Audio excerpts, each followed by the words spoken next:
Hello, and welcome to Blackfeather Guild. Before we go in and say hi to the cast and get started with the show, I wanted to talk very briefly about viewer actions and a little bit about sponsors. So, first off, there's a number of ways that you can actually actively participate in the show through viewer actions. One of the easiest ways to do so is through retweeting the game tweet. You should see that somewhere in chat if it's not in there already. But you just click on that link and hit retweet, and for every 5 retweets that we get on that, it will add a bonus to the cast pool and the game master pool. Now, in most cases, that's going to be an extra d6 that they can add on to any roll. Basically, a great way to use that is if a player is almost meeting a DC, but they're just not quite there, they can grab one of those d6s from the cast pool, roll that, and then add that to their roll. Basically, is how that works. Same with the GM. So that's one of the easiest ways that you can participate that way. Another way is through guild coins. That's our Twitch channel points. If you look at the rainbow colored icon, it should have the Blackfeather Guild crest on it. It should be right below your Twitch chat box. If you click on that, it'll show you all the different things that you can get with those. The biggest one being plot points. Now, plot points, you can see an example right over here. They all work pretty much the same way. It's just a matter of how big of an impact they have. So for the example, when we've got 2 plot points, the player of your choice gets something moderately helpful or unhelpful. Enter any suggestions for the GM into chat, or you can have the GM come up with something entirely on their own. So just choose if you want it to be helpful or unhelpful to the party, and that's kind of how you can use them. You can throw in your own suggestions as well. How those work: 1 plot point is something trivially helpful or unhelpful. 2 is moderately, 3 is very, and 4 is very to the entire party. So if you want to do something to help the entire party or really throw a monkey wrench in their plans, 4 plot points will do that. So that's guild coins. And then finally, we've got donations. So if you want to help out with keeping the lights on in the place, so to speak, there's a number of ways that you can financially contribute. One of those being coffee.com/Raven or Raven.rocks. You can see both of those examples down there at the bottom. Those are the addresses to do direct donations. You can also do Twitch subscriptions or bits. Those work the same way. And then finally, Patreon. We've got a Patreon, which you should see in chat here any second if it's not there already. And our Bard tier patrons and higher get credits towards viewer actions every month that they can use on any show that they would like. You just have to let us know in chat how you want to spend those, and then we'll hand those out. So some very cool stuff. Before we hop over to see the cast, one last thing to mention is a couple things on this chart here. We've already covered the D6 and the plot points, but the triple crits, what that means is you can gift auto critical successes. And you can, it's triple because you get 3. You can divvy those out however you'd like. You can do 2 to the cast, 1 to the game master, all of them to the game master, however you want to do it. So they work much like the D6s. The cast members just grab that when they're available and they really need them and use them. So it's pretty cool. And then finally, the last one, introduce an ally or enemy NPC. Just give us a brief description of what you want this character to look like, kind of their character concept and a name, and let us know if you want it to be an enemy or an ally to the party, and the GM will basically take that and run with it. So really cool ways that you can participate. Lastly, I just want to take a quick moment to mention our sponsors. If you look at the logos down below, that's who's sponsoring this episode, and we'll talk a little bit about that before we introduce everybody as well on the next scene. So yeah, check all this stuff out, and thank them for supporting us, and thank you for being here and watching. Let's go say hi to the cast.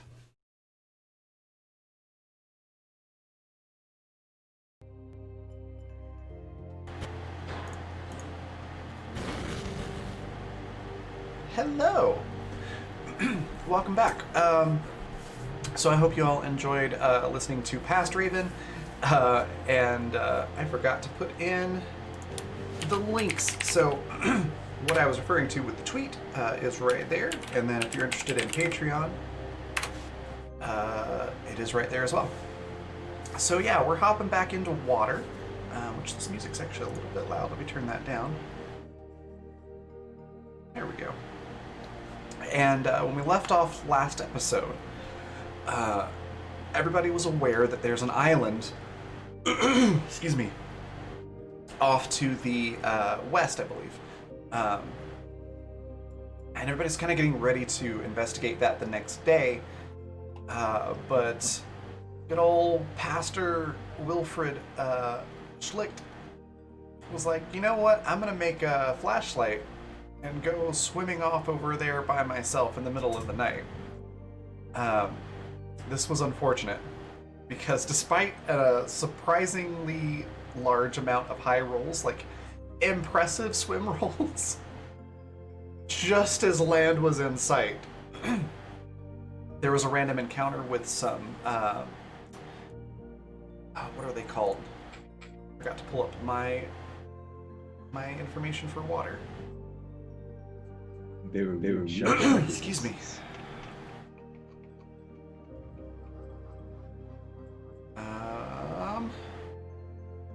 Because they have a specific name. Anyways, these shark-like creatures chomped into his leg, started pulling him down, and just as he was about to drown and get torn to pieces by these things, there was a loud, high-pitched, computerized sound which scared them off, and they were able to break the surface of the water, taking a deep breath, and then a cold metallic hand wrapped around their leg and started pulling down again. Buzzarks, that's what they're called. So this metal hand starts pulling them down, and they look down to see 2 green robotic eyes staring back up at them, glowing in the middle of the night underwater. They get something shoved in their mouth so they can breathe. And shortly after that is when Wilfred passes out. The next day, we go back to everybody else on the fridge and the tub, which is the name of the cryopod section of the ship where they're sort of set up, and the escape pod that they came down in. So, what's everybody else doing the next day?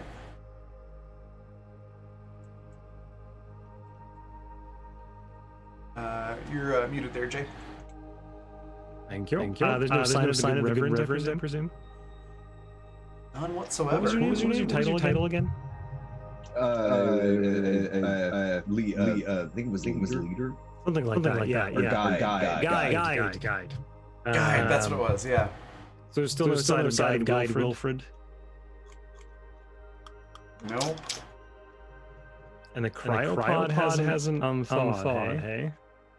There's none. No. I mean, that's the first thing I'm gonna check. Is just all the cryopods. Like, someone hiding? Do we have another knife hiding in the cryopod waiting to stab us? Kind of situation. Okay. Yeah, you look around, but no, there's nobody else.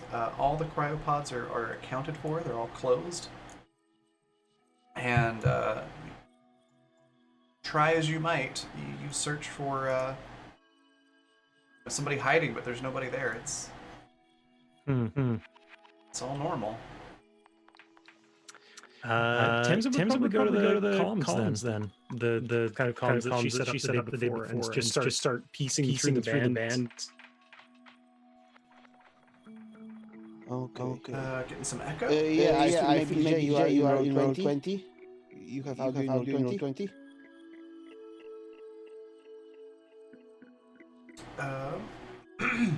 No. I might have something. No, because I was. Let's see here. Let's try that. Testing. I think that might have fixed it. This is a test. This is only a test. Okay.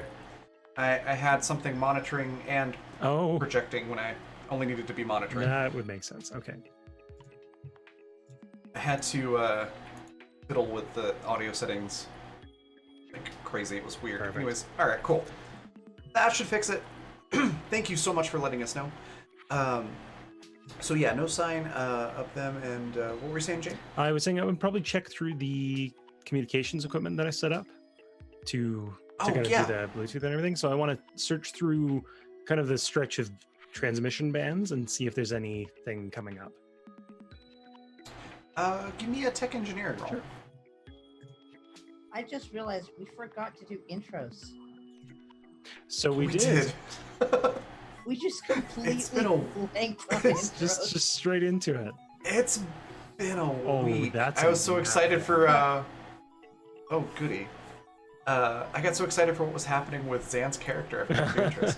So, well, let's start with you, Jay. Let's do intros. Tell us a little bit about Tamsin and yourself. Rolling it back. I am Jay. I am a GM here on the Black Feather Guild, as well as a player. You can find me on Saturdays and Tuesdays.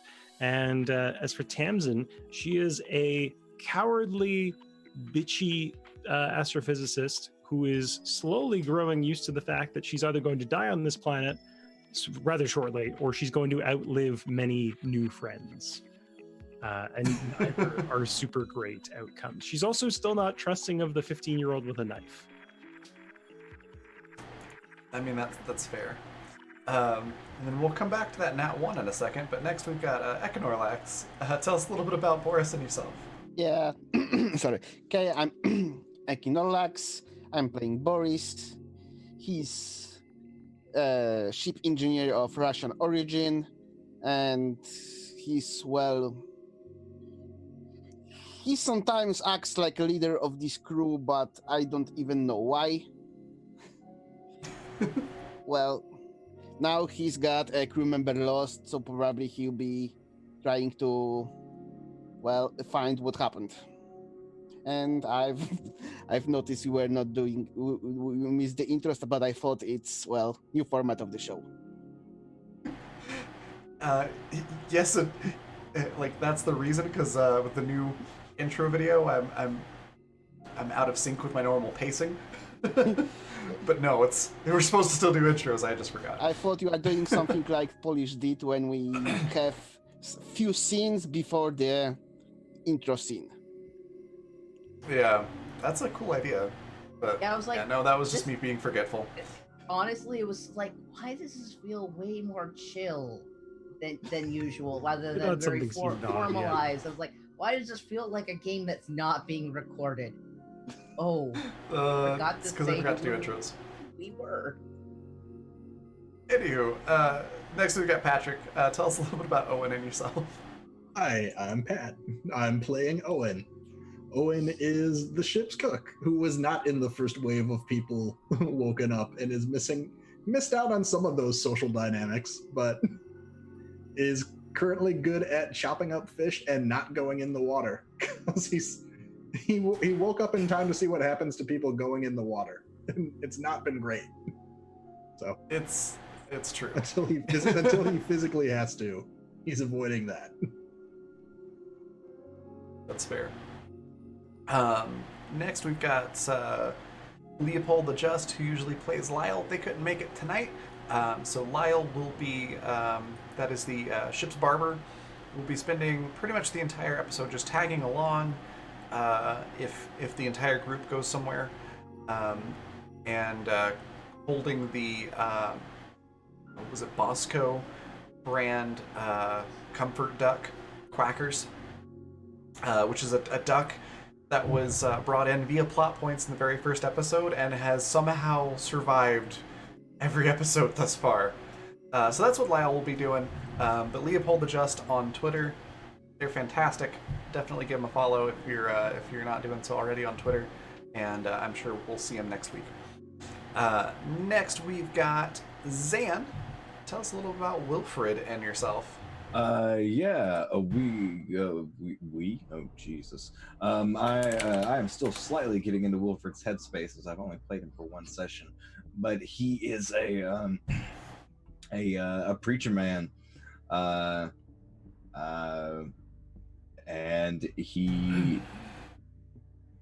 is trying to find whatever toeholds he needs to make the others believe in him as a guide.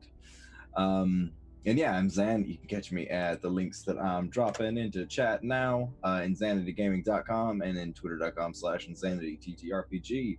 I GM here twice a week on the Black Feather Guild, in addition to on a few other channels that I'm sure I will spend entirely too long talking about at the end of the stream.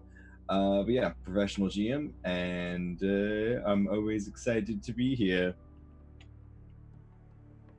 Fantastic. And then last but not least, we've got Alex playing Susie. Tell us a little about your character and yourself.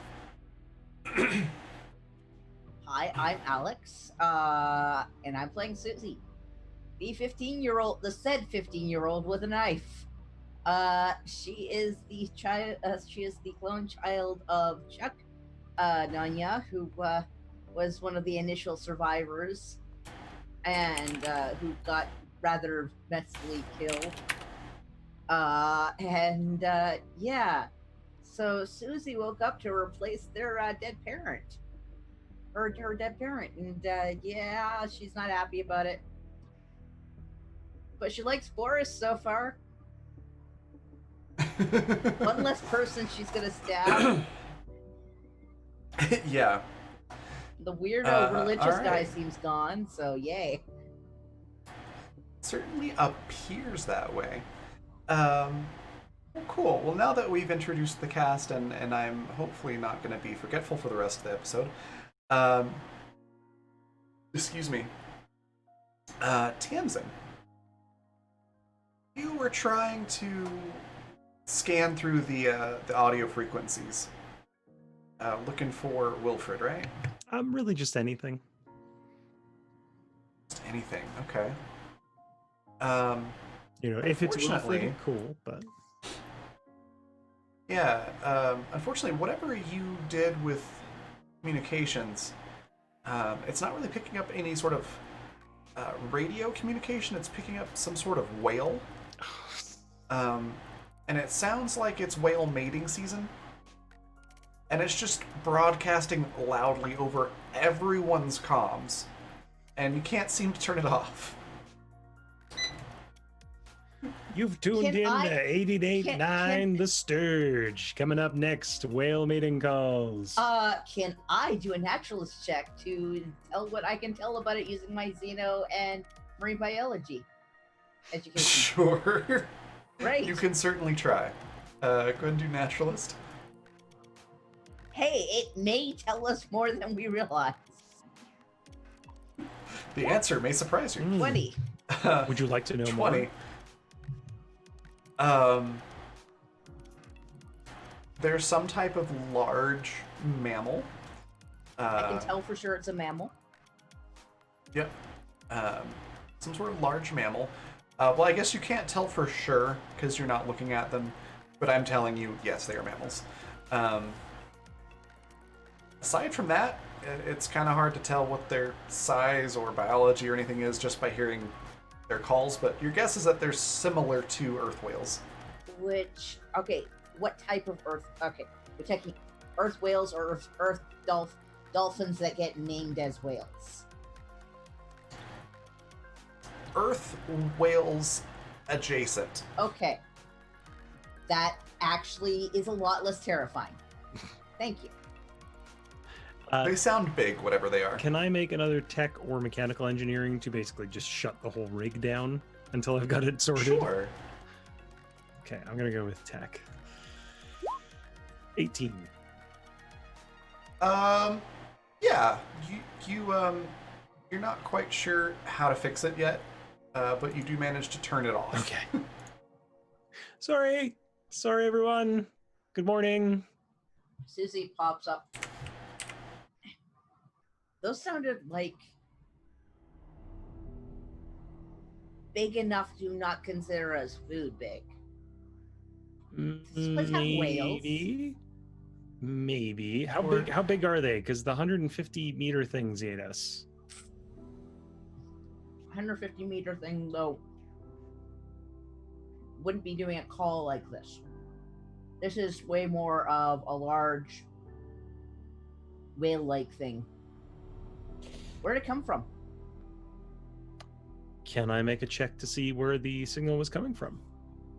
Wait, so you are Uh, trying to say that the 150 meter thing was not large enough to consider as food because it definitely considered as food. Mm. Well, there's opportunistic food, and things here seem really, really territorial. Okay, so we are not food. So we are not food in theory, but practice can be different. Not much.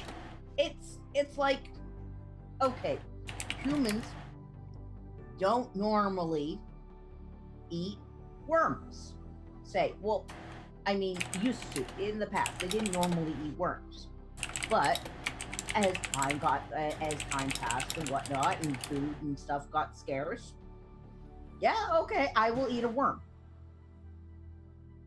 I mean, we all eat worms anyway, but you know the protein patties, they're good.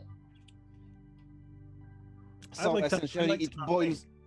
Good. It all boils down to whether it's hungry or not.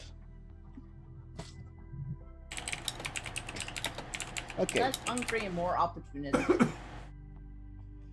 so no experiments on assumption it is not hungry or we are not big enough. Please.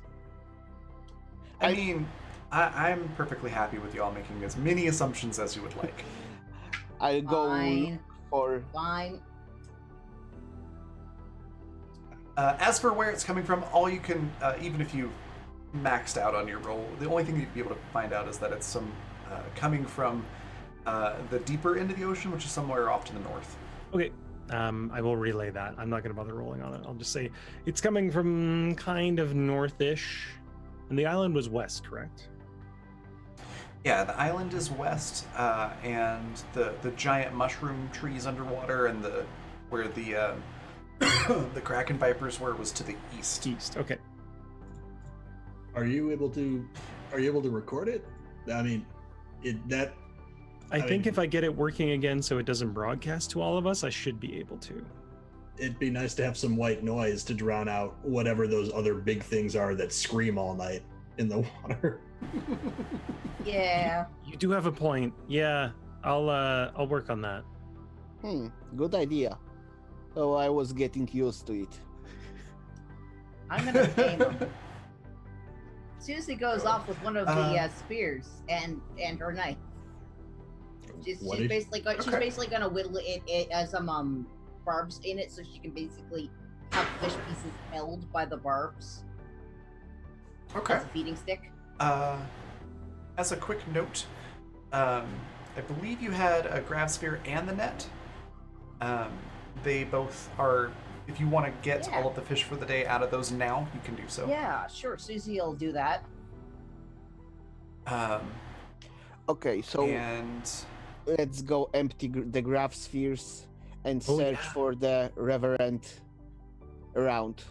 How many grav spheres do we have total again? 6. just the one, I believe. Nope. No, Last that's session we the made. desalinators. Nope. The grass fair, I think you just have the No, one, right? we've made the 6 graph spheres last Yeah, session. that was the material issue we had last time. Was from all the salvaging. Yeah. Oh, okay. So you made 6 desalinizers and 6 craft spheres? Well, the 6 desalinators we Total? had before last game.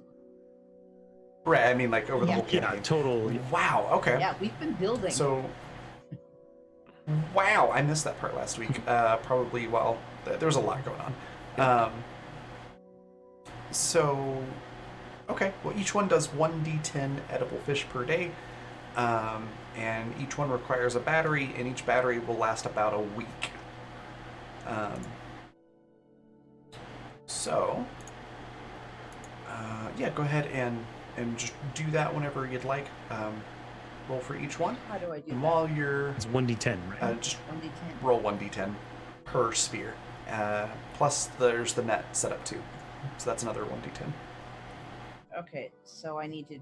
Or just do /r Yeah, I'm space just writing. Yeah. 7d10. Yep. I'm just. Oh, there. There There we you go.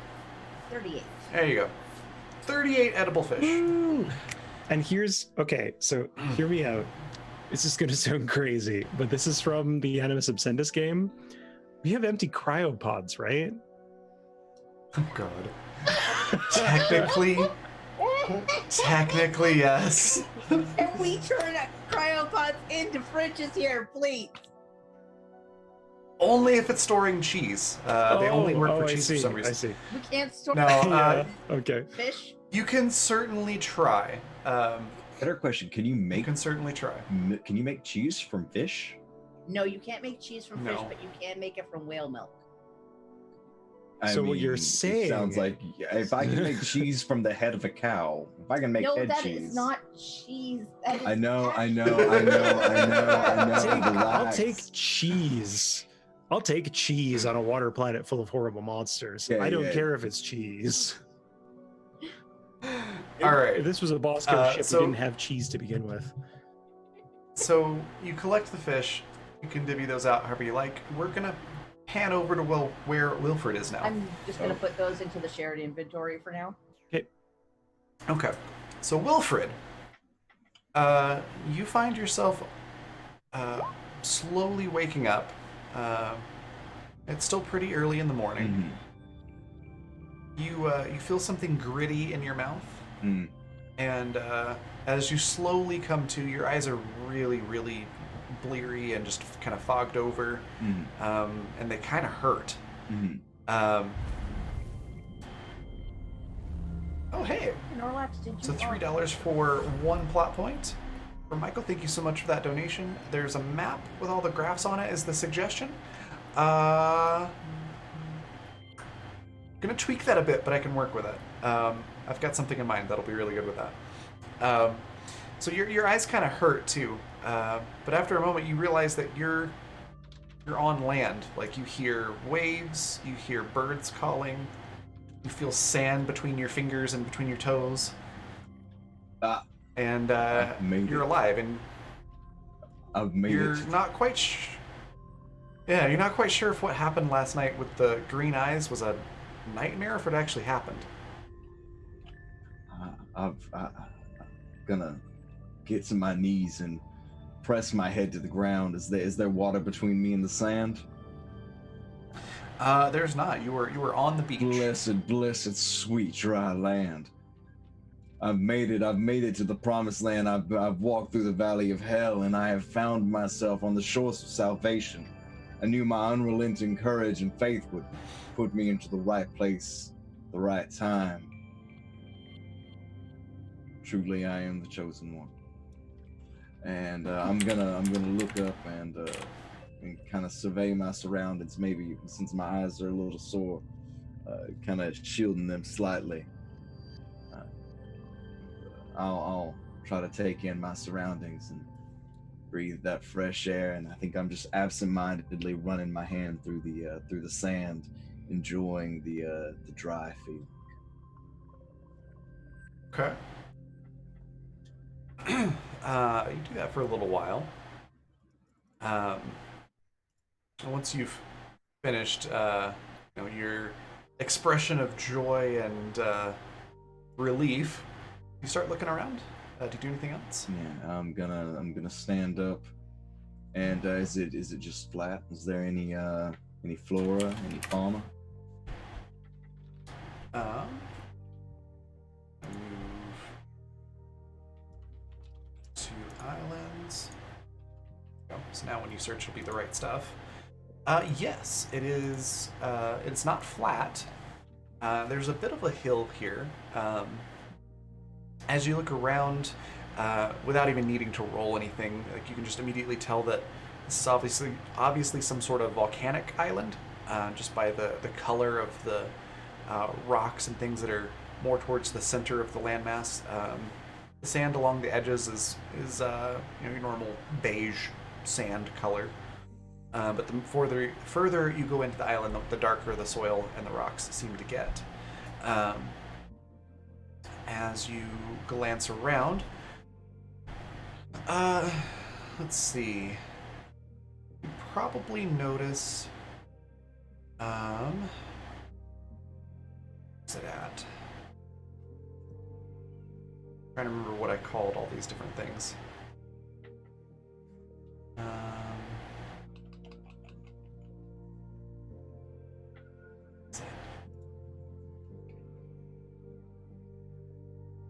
Beach cactus, here it is. So you notice some plants. They're sort of growing close to the water. And I'll just give you this without even you having to roll. Because as you look at it, you notice that you kind of just know this information, and you're not quite sure how. Mm-hmm. The beach cactus is a type of small tree growing primarily on sandy beaches where the plants feed off the sodium in the salt water. The plant has a large perforated bulb, which sits on the surface with leafy fronds that grow from the top of the bulb, reaching up to about 4 meters in height, so it can get pretty darn tall. The fronds can also have fist-sized fruit on them, which provide some desalinized water. A fully grown tree can provide enough fruit to equate to 2 filtered water bottles, that's 1d10 water bottles, per day. This is fantastic. This is amazing. I'm gonna pull one of the fruits down and chomp into it and drink greedily.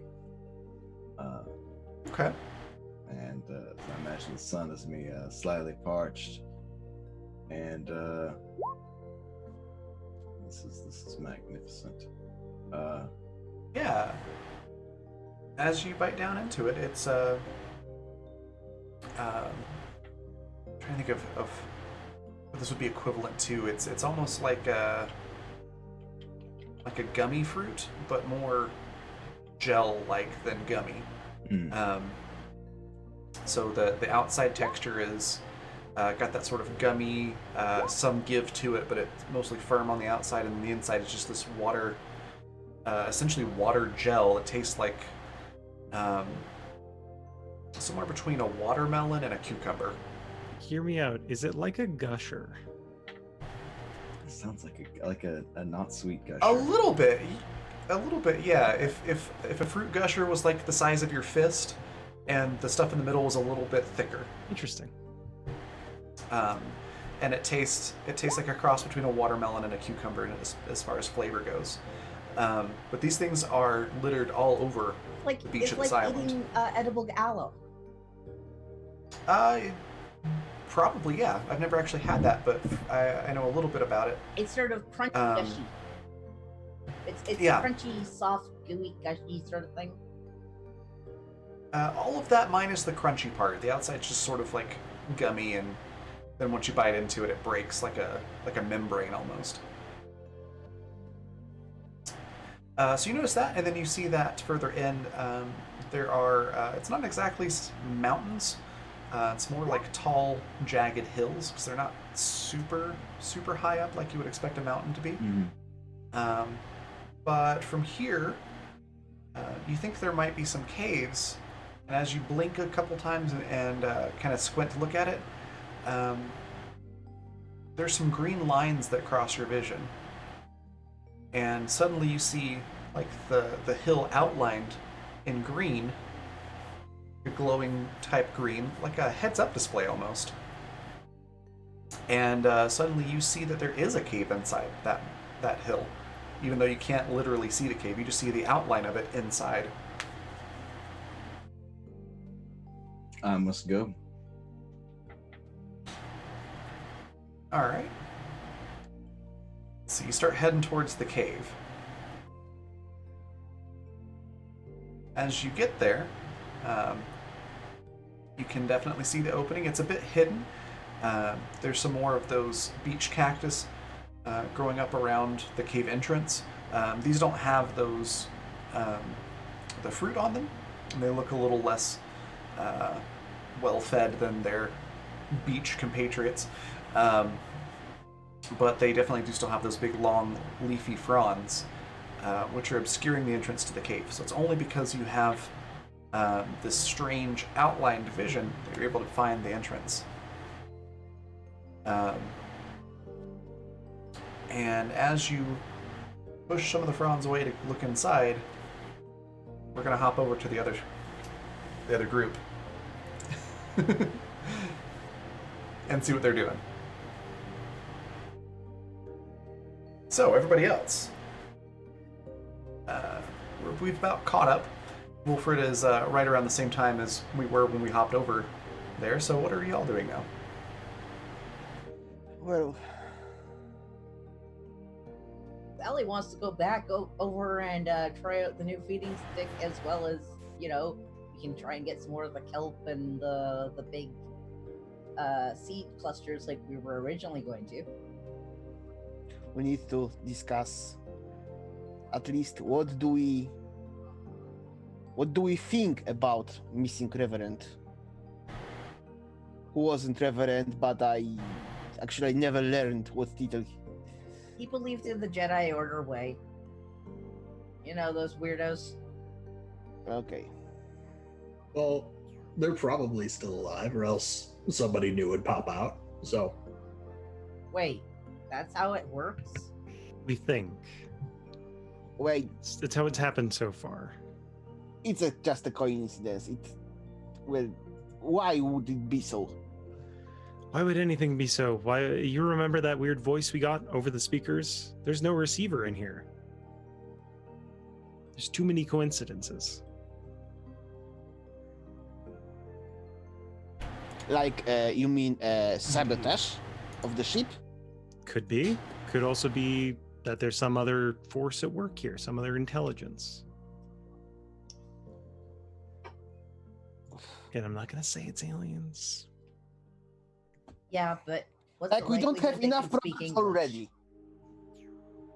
It's not something to worry about, it's just things to know. The more you know, the less that there is to fear or to instantly kill you when you get into the water, which might still Well, happen. I want to go and try out my feeding stick. Speaking of. Right. Did she say Okay. she was gonna tame something? What is she Yeah. trying to tame? Oh shit! Yeah. So if you feed the shark gar things, you know, the ones that have like the garfish mouth, I don't know. No, I'm not they're out taking by the this. kelp. Yeah, if you give them fish, they're fine. They just like He nuzzle you and hasn't- shit. Yeah, he hasn't really. None of us have really. Yeah, So I mean, I made a feeding stick. I mean, I can attest to the fact that giving fish to things or people seems to endear you to them. That's been my policy so far. It's good policy. And we I- like you. We like you because you do that, as well as other things, Owen. Yep, it works. Yep. Okay. But won't we do something about this? Well, missing crew member. Search for them. I can't raise him on comms. I think the only way to do that is to go there, presuming he made it at all. Well, Made it clear. Did he even go there? He disappeared in the middle of the night. In the middle of the night, we don't. Where else would he go? Would he just swim out in the middle of nowhere? We were Maybe- talking about the island. I Maybe he's mean, moonwalking or was moonwalking drowned or something, and we couldn't find his body anywhere. Okay, so we go to the land because we assume he's there. We need to check it out anyway. Okay. Okay, then you guys are definitely gonna need to make like those sea glides. Yeah, I'm not swimming there all the way. It's dangerous enough. I wish I had my dad's my parents' standing board. That would be useful as heck because you could like make sure you take enough supplies with you, like food, Mhm. water. Well, you could almost rig it like an outmotor to Yeah, actually, yeah, that would actually work real well. Well, the plan should be still in the buffer. Our other search history.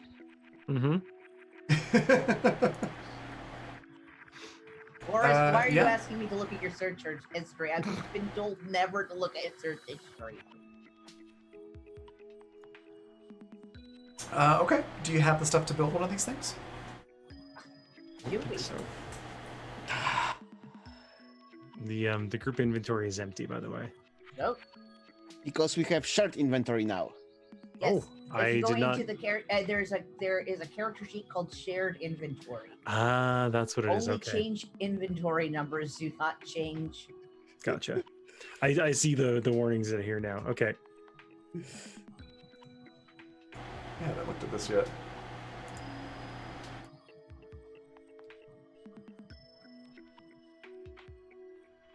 Cool. Oh, fantastic. I like that. So what do we need for the sea glide is the real question. Oh yeah, I already answered that question. We needed previous Patrick's character. Battery, lubricant, copper wire, and titanium. Right. I believe you have all the things to make these. Nope. Yeah. What are we missing? Previous Patrick's character, also known as lubricant. I thought I missed you it did the just first get. time. Oh my god. Oh, that's great. I think you did just get some kelp fruit, Yeah, though. I think we did. that you We can use to just make got that. one thing of the kelp when No. Boris and We miss a And blueprint we of used it? lubricant, I think. no, we should have the lubricant blueprint.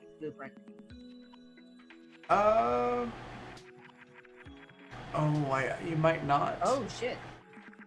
Yeah, I don't think we've needed it so far. And we didn't. I can't remember. No, I don't see it Well, as known you know in what? mine. Well, go ahead and take it. Sweet. Fair enough. We can have lube. Oh, excellent. Your sacrifice was not in vain. Crew member whose name I forget. Sorry, we forgot. Sorry, we forgot the name of your previous character already. Dylan! Dylan. Dylan, yeah, y'all were naming everything after him the following episode. Well, you know, like the Dylan Sandbar and the Dylan Cafeteria. Yeah. The Dylan Moved on, Coral I Reef suppose. Memorial. And now we're just like, what was his name again? Oh, what's your name? You'll be remembered for Oh. years. Right. Dylan, Lemuel, and Chuck are the ones who have died. Right. I'm gonna go ahead and find a spot in the fridge to carve those somewhere, just somewhere that's evident. Okay. Wait. Good idea. No, I already have a lubricant that's learned on my character sheet. Oh, weird. Yeah, I was gonna say, I was pretty sure that was one of the ones that you get right off the bat. But I could have been wrong. But either way, definitely go ahead and take that.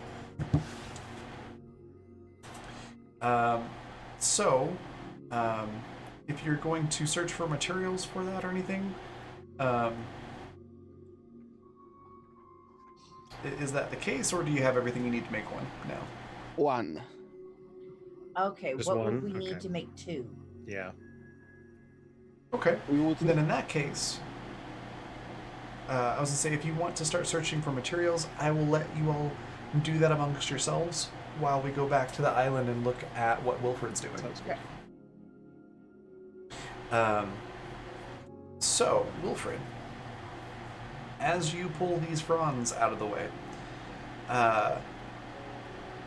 it's very dark in the cave. But oddly enough, even though you can tell it's dark, you can see everything in a faint green outline. Ooh. And what you see looks like maybe some other ship has been here before. Looks like a base camp for some survivors. There's signs that there was a fire. There's some crudely carved furniture, like chairs and a bench and things like that. And some sort of rack of technology, like looks like maybe like a server and some sort of computer screen. You don't recognize any of the formats. The keyboards don't look like your normal keyboards, but you can tell that's what they are. You've never seen anything quite like it before, but you know that it's computer stuff. Okay. It all seems to be non-functioning and very, very old. Okay.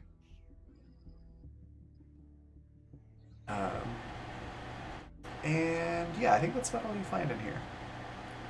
First, I'm gonna sit on a chair because I haven't been able to sit on a chair since I left the planet. Why haven't we made chairs? This is a luxury that I've missed. So,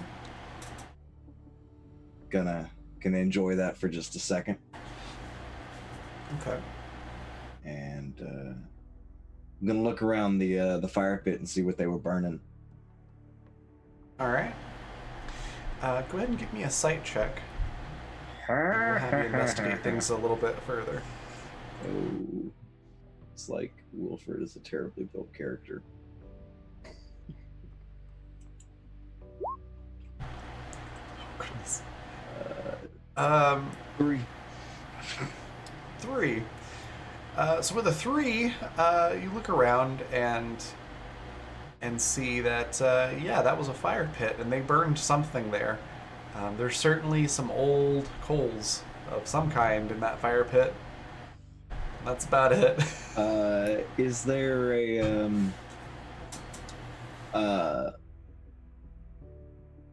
is there a what do the chairs look like they're made of? They're made of some kind of wood. It looks like maybe maybe it was the beach cactus or something similar. Okay. It definitely looks like native wood, though. Okay.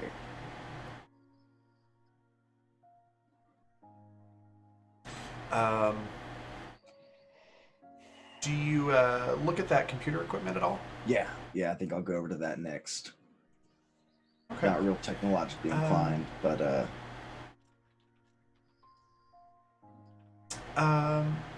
as you walk over to it, it definitely certainly looks all non-functioning. It's very old, it's covered with dust, there's even some things growing out of some bits of the little server rack. But you see superimposed over it sort of a button just kind of in midair. okay. As if you were looking at it in virtual reality or something like that, or augmented reality. I'll rest my hand against it.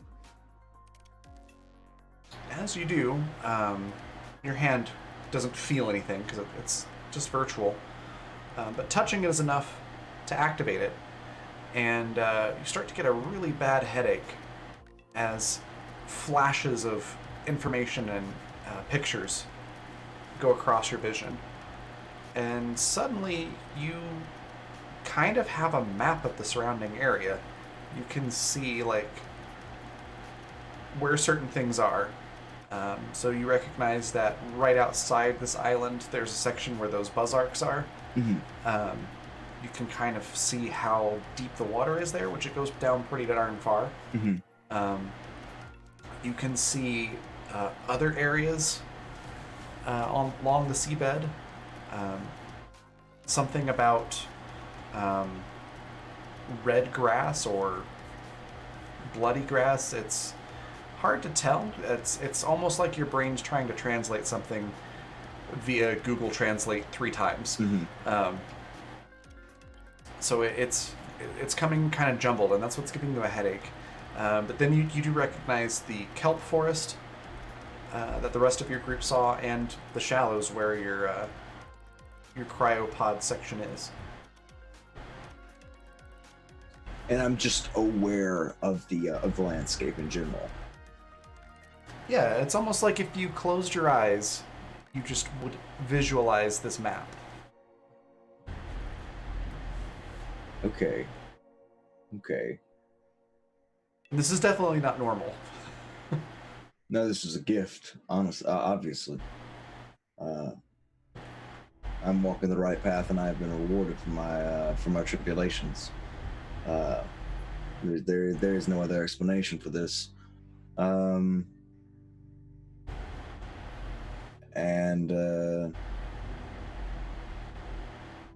Yeah. How do we run with this now?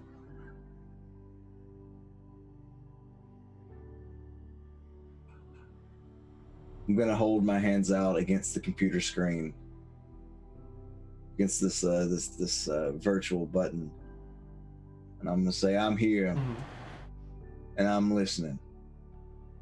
You tell me what needs to be done, and I am but your humble servant.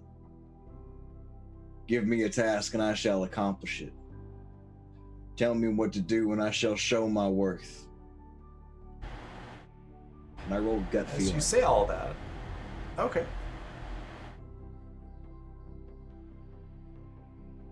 What? No, I was gonna say, go ahead and roll, Okay. because you might get different information than I was about to give you. 23. 23. You certainly feel like you've been chosen by something. As you get that sense, you feel like something is watching you and it is hearing you.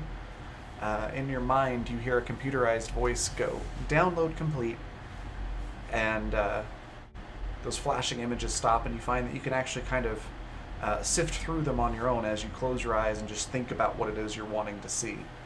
The map seems to respond to your thoughts. And as you finish saying, that you're their humble servant and, give you a task and et cetera,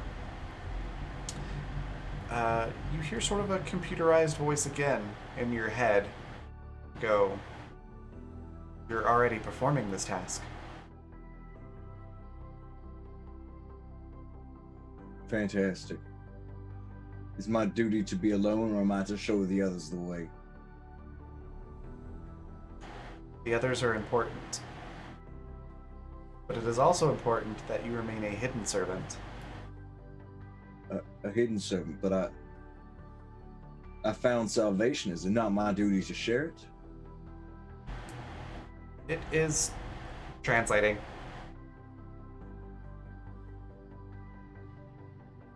It is important to stay hidden that you are chosen. Lead by example rather than by talking. I see. All my life, I've hoped to witness the divine firsthand, and I've been chosen, and I'm sorry, but I'm weak. I cannot help but feel afraid. Oh, we will help you. All of a sudden, you feel zero fear. It's almost like you just got high or something like that. You feel fantastic. I think he's gonna drop to his knees and he's just gonna laugh. Like he knows the fear is there and he wants to access it, but it's walled off. And all he can do is laugh. Okay. Whenever you're done laughing, that whatever this is seems to wait for you to finish. I think after 2 or Goes, 3 "Don't-" minutes, he pulls himself together and gets back up to his feet. Okay. The voice comes back and it goes, "Don't worry, we will help you not talk." Well, that'll be appreciated. Do you wish for me to take a vow of silence, or should I? No, just act. Translating. Normal. Oh, I can certainly do that. I am quite inconspicuous. Very, very well.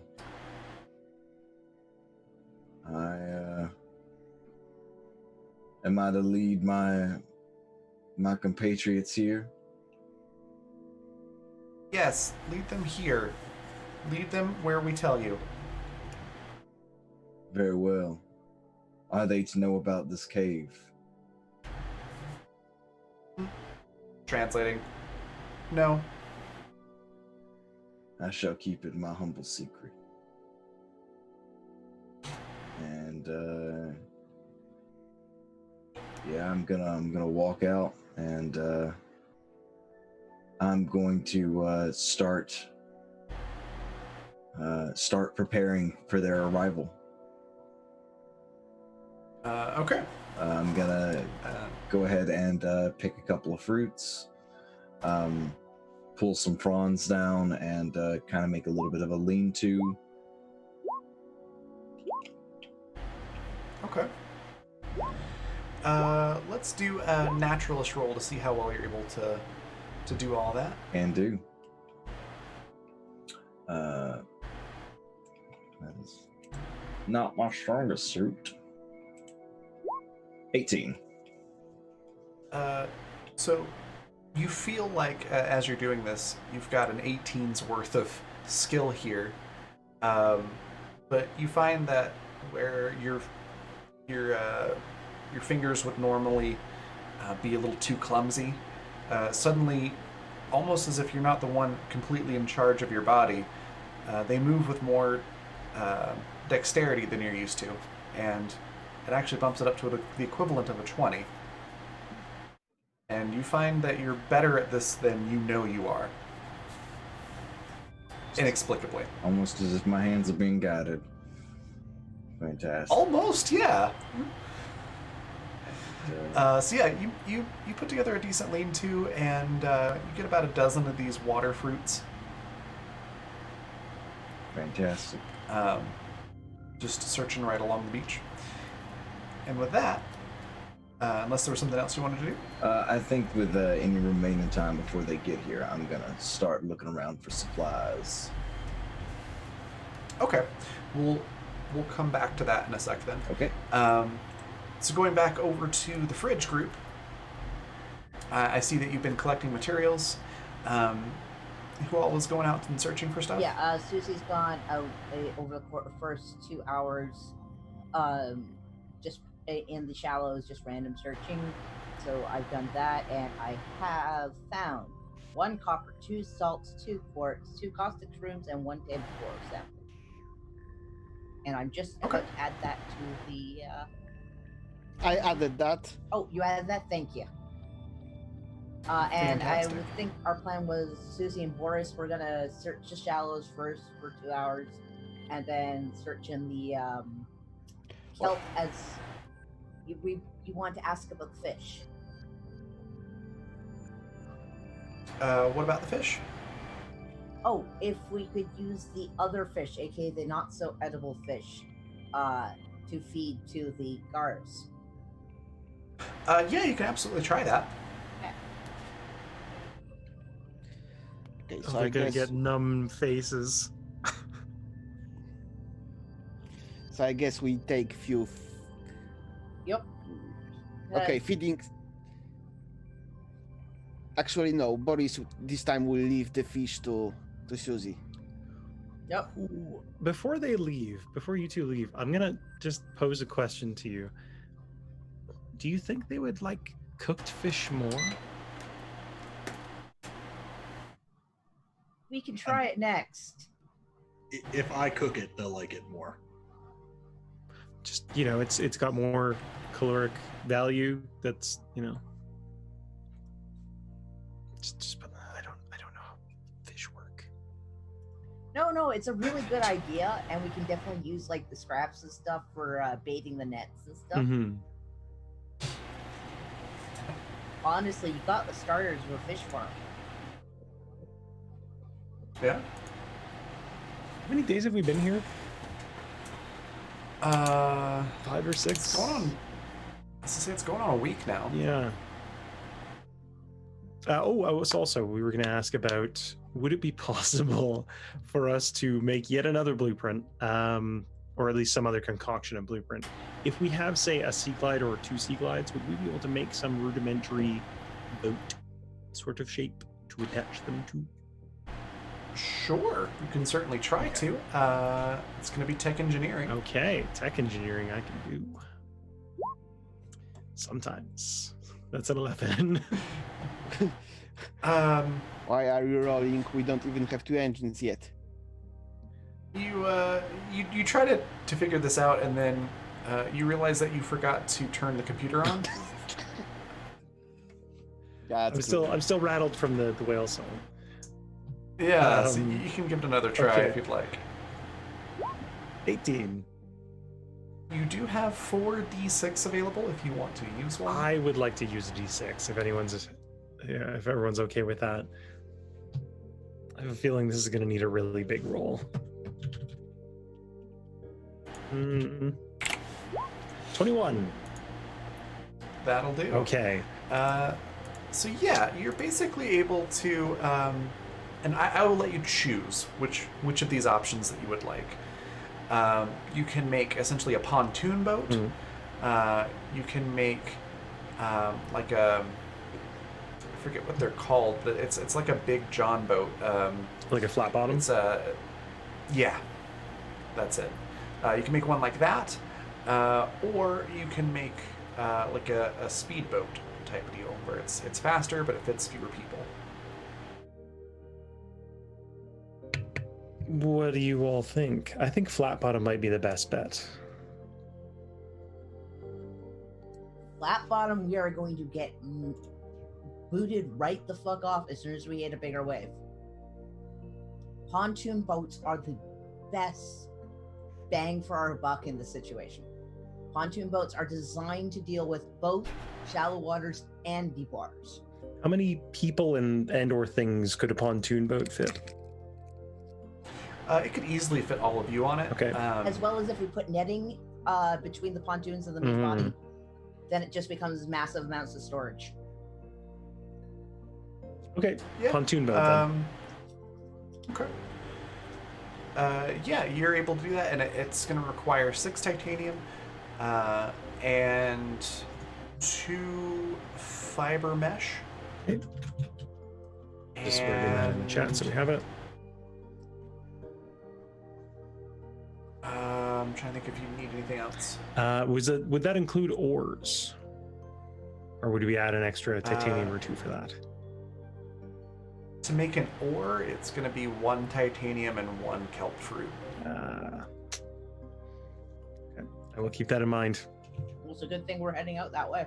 I guess so. So 2 fiber mesh, 6 titanium, and anything else? And I think that's it, because the motor is going to be the Sea Glide. Okay. So I will get to work on that. And the best part is, if we start working on a sail too, Mm. that.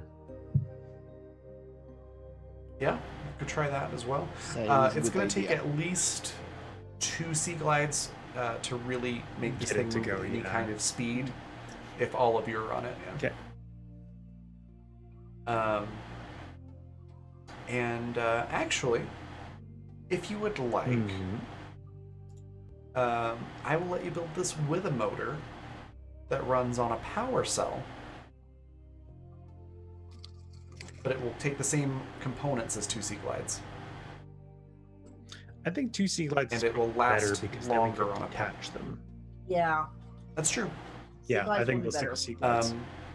Thank you for that. so, I yeah. appreciate that. Yeah, basically the power cell would be more fuel efficient, Right. but the Sea Glides are more versatile, so that makes sense. Okay. So what's going on now? So that's what I'll be doing. now that you have Owen, that are you? blueprint? I'm frying up some fish. Heck yeah. There are a lot of fish to fry. There's definitely a lot of fish. Oh yeah. Yeah, go ahead and give me a naturalist roll to prepare this. And you have your like cooking skills as well, right? Yeah. 25. 25. Ooh. Yeah, you cook up this fish really well. There's plenty of scraps left over for bait or taming food, if you will. Chum. So if you want, basically, you can just double the amount of fish you have in terms of edibility, and then to give half to the bait and half to the people. Sure. Cool. I keep the best, tastiest bits for us. But it's all great because I Perfect. do it. So we get extra Yes. 40 baiting fish. Yeah. Crap. Okay. So you've got that taken care of. Are you heading off to the kelp forest then? Or I think some other components that you needed? Yeah. Me and Susie. Okay. Alex, Boris and Let's- Zeus, we're gonna go back into the kelp forest to both feed the gars and collect more of the kelp samples and kelp fruit. And we have the boogie board with us. Okay. As you head there, it's the same situation as always. You see movement at the bottom of the kelp. There's kelp fruit. There's plenty of, kelp vines waving about inside the water. What do you do first? Boris will have only one fish just in case of emergency. Susie has 2 pieces of fish on the feeder on either side, sort of thing, so she can kind of like use it ahead of her. It's on the spear that she's got tied, or she's got a bit of rope too, so she can pull it back. So she's got ready to go, and she's got her pocket knife ready in the other hand as they dive under and I guess head for the fruit. Yes. Okay. Give me a sight roll.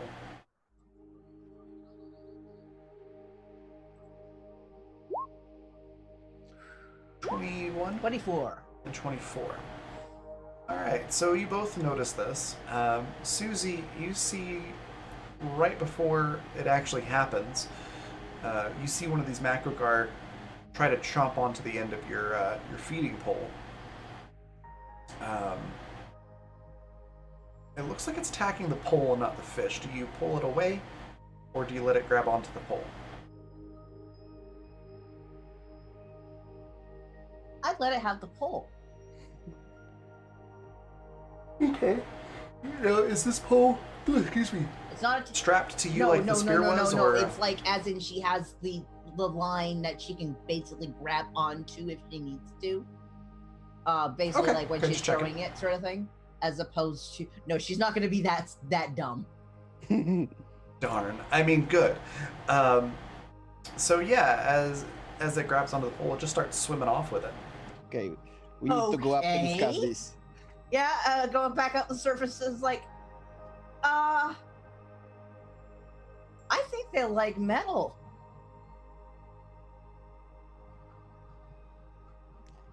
I Jay.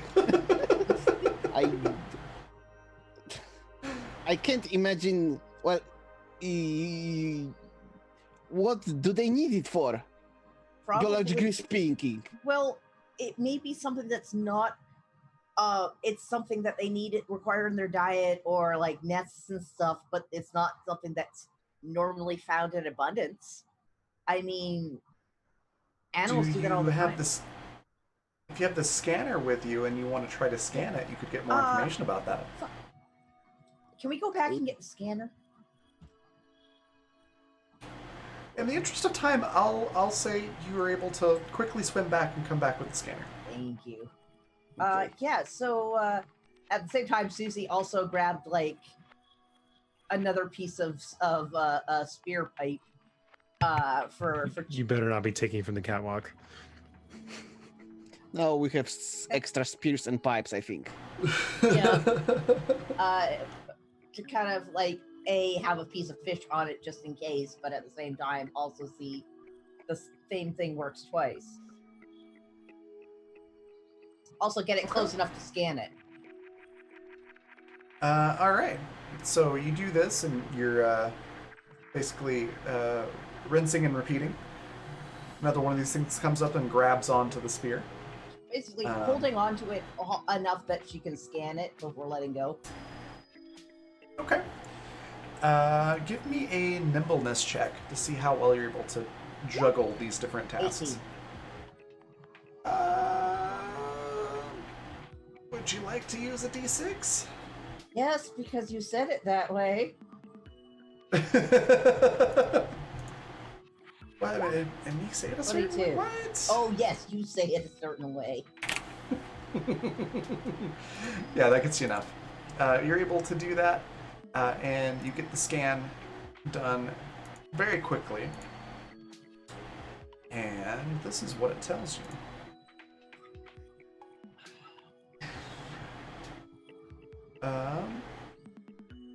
So it kind of confirms a lot of the stuff that you already knew. Oops. That was weird. I zoomed it a weird, sorry. There we go. It confirms a lot of the same things that you already knew, that they are territorial, that they are carnivorous, and that they're really only aggressive if they're hungry or if they feel their territory is threatened.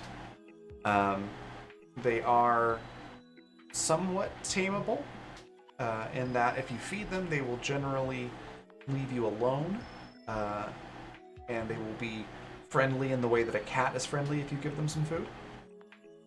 However, you do notice that their long-term memory is not that great. So you're able to hypothesize that if you do train them or tame them, you're going to have to do so probably every day. Like, it's like if you had one as a pet, you'd have to make sure you feed it every single day, like first thing in the morning, To a cat. before it forgets who you are. So Kind of. Kind of. An extremely cranky, grouchy, short, long-term memory cat. And then you also find out that their gathering habits, they're essentially, if tuna is the chicken of the sea, these things are the magpies of the sea. they like the shinies. They do. But that means that they probably have awesome treasure troves. Mm-hmm. Not if we brought most of the metal with us. They are only starting the collecting phase. On the other hand, Susie can share this over the comms of like, so yeah, the gar out in the kelp. If you gotta go in around them and stuff, just make sure you bring something for them to munch on. I'll leave you alone. Good to know. Yeah, there's no injuries. No, not at all. I got a good scan of them. Not yet. They're actually pretty cute. Boris. Not yet. Not yet. Okay. Be safe. So yeah, you're able to gather a bunch of this kelp fruit now. As long as you toss a fish to one as they approach, they pretty much leave you alone. So it'll probably take you about a half dozen of fish, bait fish chunks to accomplish what you're trying to accomplish here. How many kelp fruit did you want to grab? How All of many? them. Okay. All as many as we can carry back. Okay. Let's say, because eventually you will run out of fruit in this section, and you've been pulling from this one a little bit already. So let's say between the two of you, you gather a dozen, if you want to completely clear out this section of kelp forest. I guess we would. We only need like half Uh, a dozen, really. If we do Okay, half, so you grab if we 6. grab half a dozen, that way we still have some for later, in case they go back to That's spoil. smart. And that way we Okay. can also take back the kelp samples, like kelp leaves for the fiber mesh. Oh, so we also Yes. gather samples. Yep. Okay. Okay. So you're able to grab, about 6 kelp fruit and, say about 10 kelp samples Okay. Add it. All right.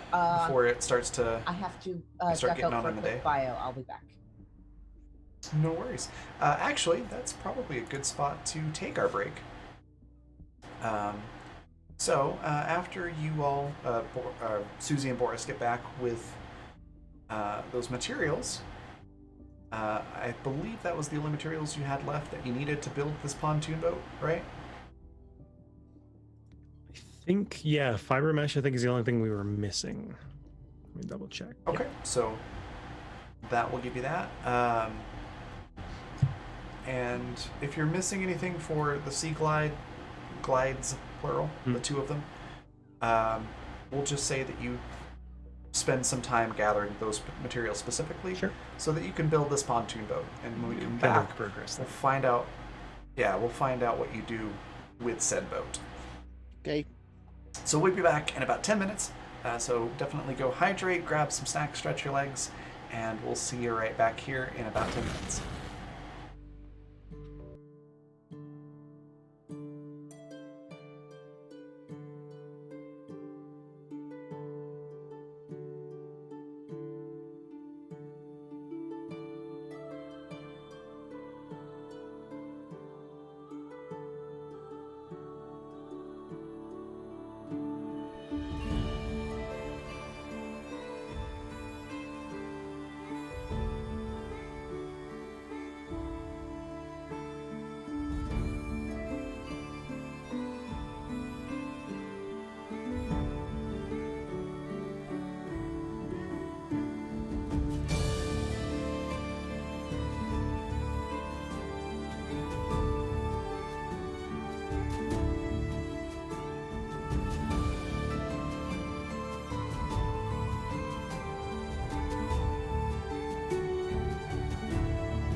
So, we were discussing it over the break, and essentially everybody except for Wilfred, of course, takes a couple of hours to do everything at the kelp forest, gather extra materials.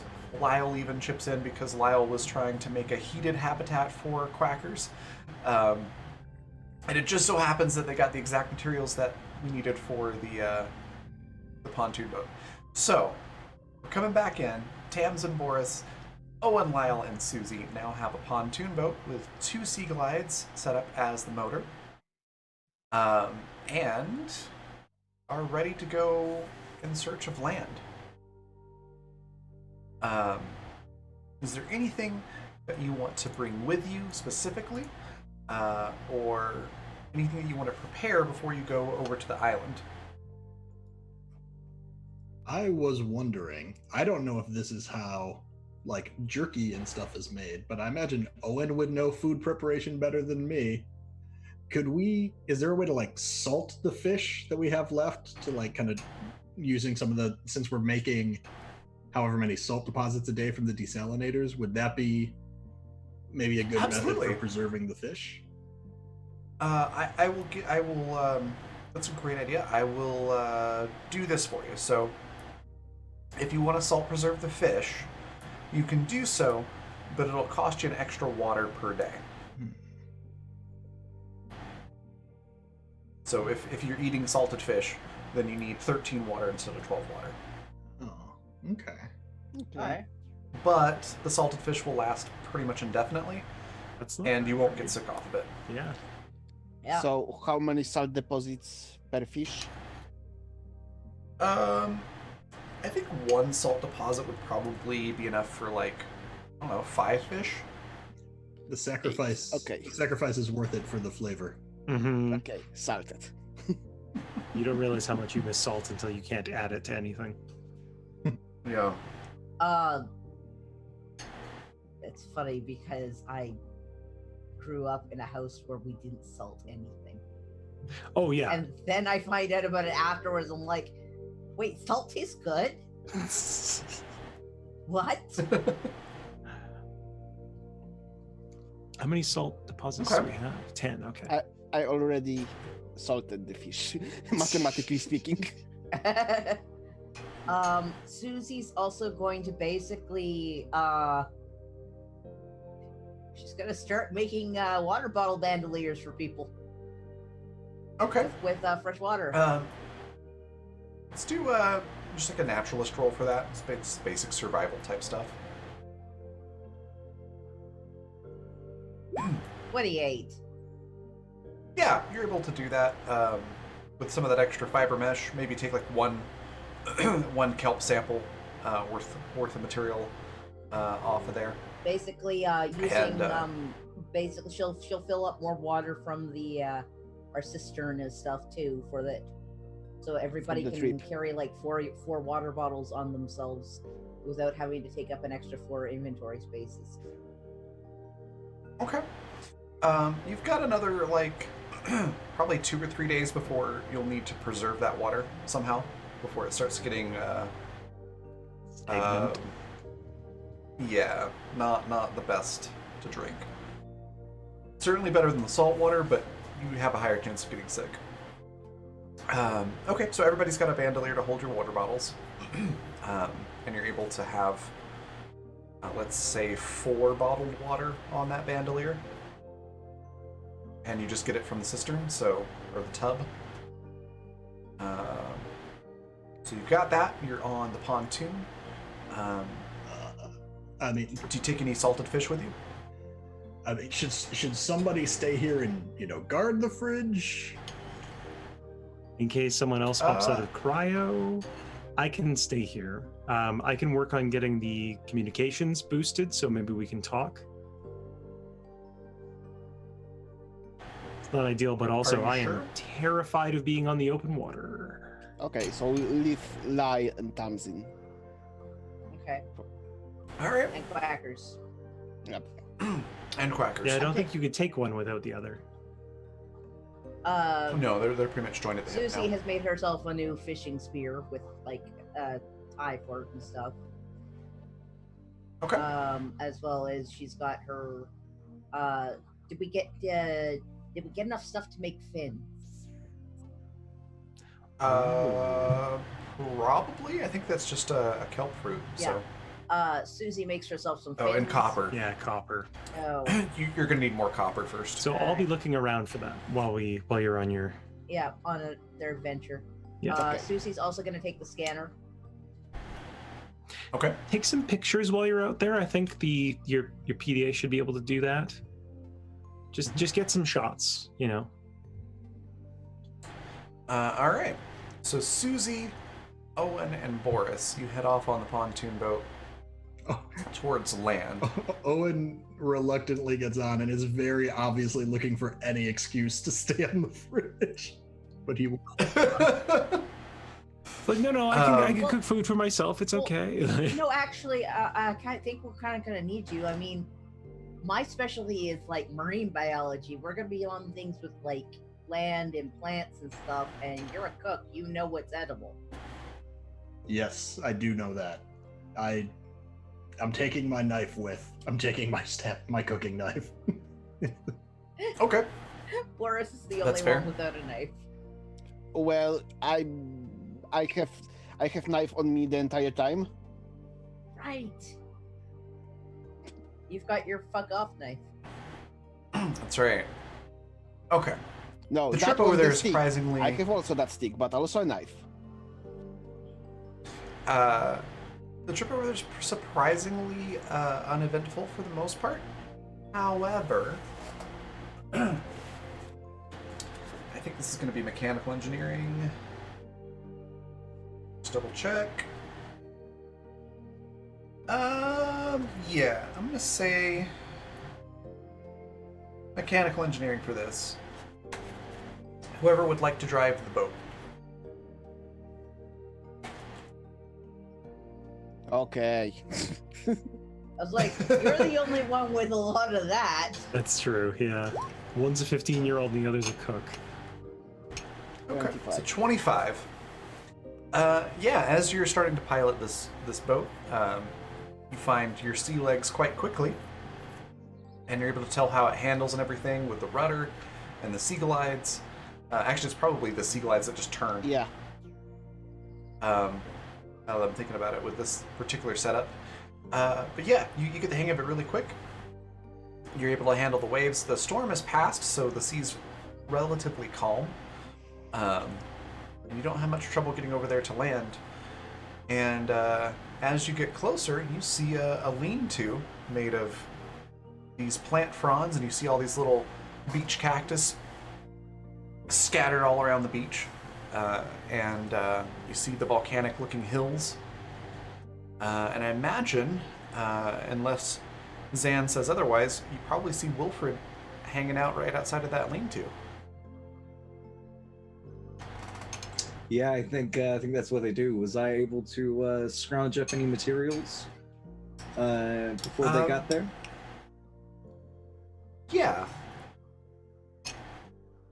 Let me move you over to the island, and I'll have you roll 8 search rolls. Islands, submit, and there we go. Go ahead and make 8 search rolls. Alrighty. 1, 2, 2, 3, 4, 5, 6, 7. Oh, a melon. 8. All right. So those fungal samples are edible mushrooms, by the way. Oh man, Lemur will be so happy. Right? If R.I.P. only he weren't half the man he used to be. I'm terrible. And a blueprint. Let me open up. I'm gonna borrow Lyle's character sheet for this. Let's see here.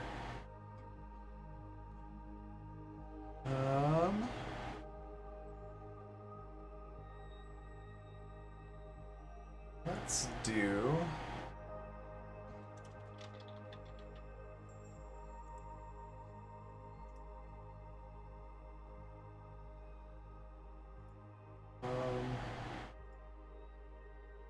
not that one. Where's it at? I'm trying to remember what it's called in here. Oh, it's just battery charger. So you find one of 2 blueprints that you need for the battery charger. Oh, delightful. Yeah. So just make a note that you need 1 more, Okay. and you'll be able to build a battery charger, which is extremely helpful. And I will lay all this stuff out on a frond and leave it next to where I'm sitting in the lean-to. Okay. Okay, so before we land, Mhm. if we can, seeing Wilfred on the shore, I ask my crew, what shall we do with him? What do you mean? We Well, should shit, take the he boat over. survived. Let's go and find out, like, how. Well, Look at all the Yeah. stuff he's got. This place looks better than our place already. I mean, well, I won't lie, Tamsin was worried. But Lyle was pretty much sad about the possibility of his demise. I mean, you shouldn't just like leave like that without saying anything. I'm not attached to the guy. I don't know him, and he kind of creeps me out. But it's good he's not dead. Okay, Yeah. okay, so I won't be punching him. Or if you want to punch him, go right ahead. Well, I won't. He was an idiot. But you're sort of right, he survived. Okay. Rain check on punching. All right. So, question: do you pull the pontoon boat all the way up to the beach, or do you sort of anchor just off the beach and Probably, swim in, or probably- how do you want to do that? probably good to come right up on the beach. If it's That way made it of doesn't go titanium, away. I guess we can risk it. Okay. Yeah, you pull it right on up to the beach. We'll say that it's right next to a large boulder, and you've got rope on board, so you can even tie it up, so it doesn't go floating off.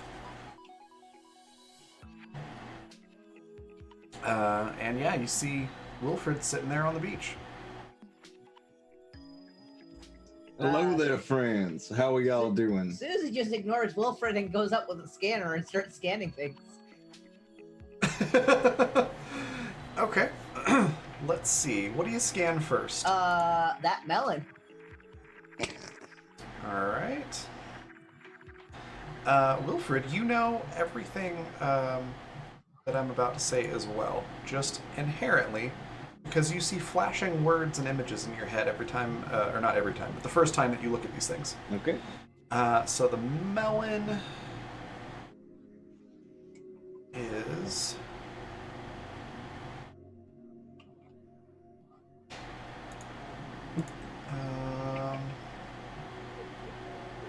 do I not have a plan for this yet? I don't think I made one for this yet. So, it's basically, Wilfred has permanent pop-up ads. I just saw that.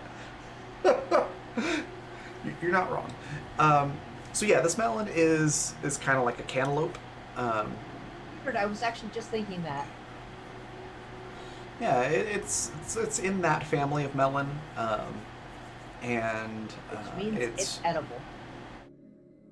yeah, you can tell it's edible. It's got a thin rind with edible fruit on the inside. Susie soft looks over seeds. her shoulder and yells to Owen, "Hey, this one's edible!"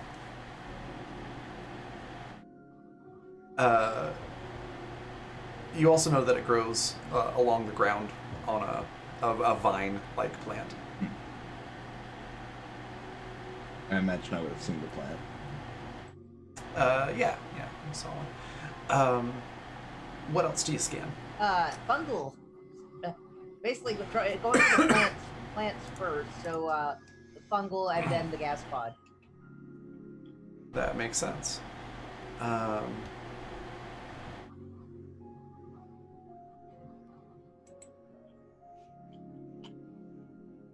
then finally the lithium.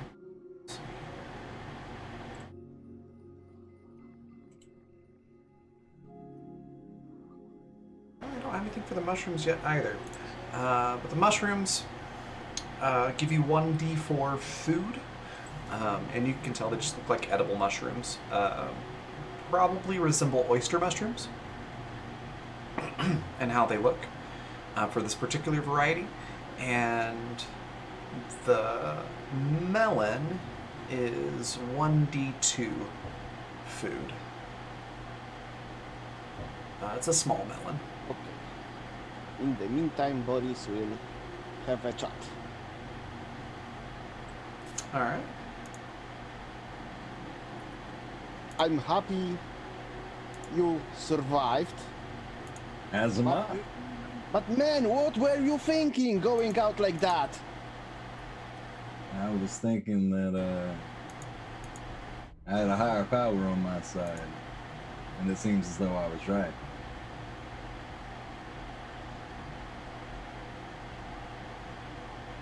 Did you swim this whole way?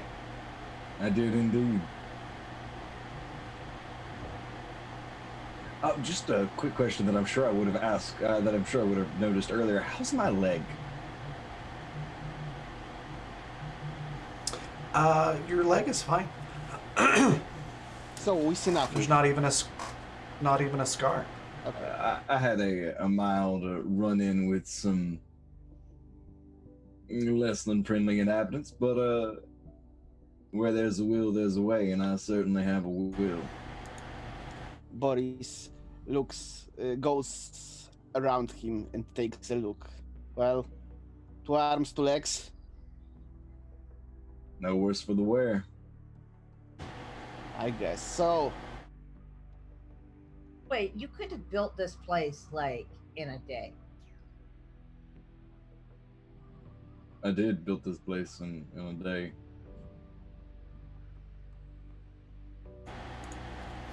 Susie It's doesn't just- buy it. She's looking at a lot of stuff a lot closer. Can I do a naturalist roll? Sure. Excuse me. Why not, Susie? It's just some leaves, some wood. Yeah, it's a basic lean-to. You have your doubts that Wilfred could do this so quickly. Yeah. But it's like you could easily do this Yeah. in the same amount of time. She's just like, but you're a weirdo Jedi. Now, when you say, you said something about angry inhabitants. Did you? Yes, there's some large critters not too far out the water from here, maybe 200 or 300 yards. I'd watch it. The water's real deep there, and they tend to hunt in packs. Got it. But land is safe. Land is good. I've yet to come across anything unfortunate.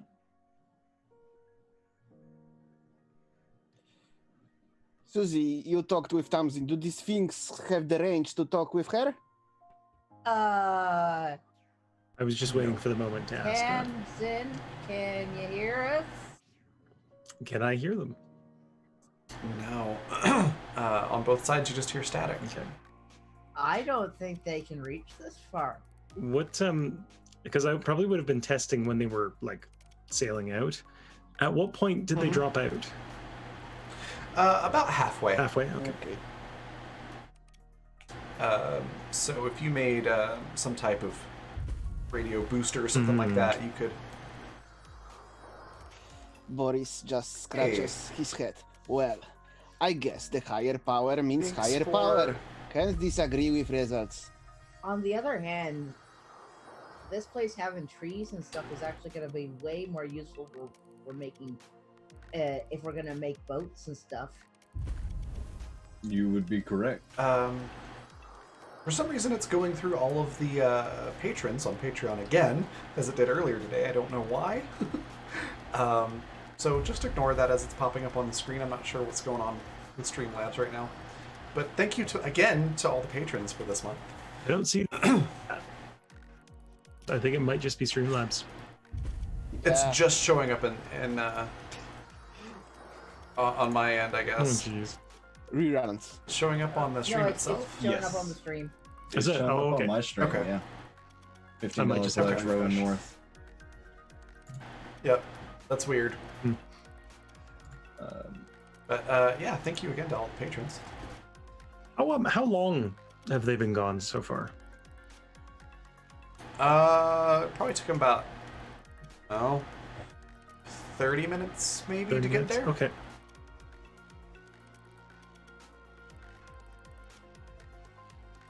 So yeah, no answer on the radio. So Susie's just gonna like run up to like the nearest like tree plant thing that she can find and start scanning things. Cause she's gonna scan as much shit as she can. before Now they I'll have tell to you leave. what's powerfully interesting is these cactus fruit over here. Not only they're a good source of wood and leaves, but they also have pretty delicious tasting fruit on them that is quite heavy in liquid nourishment. I tell you, I feel powerful, refreshed after chomping down on a few. Owen immediately grabs Su- one.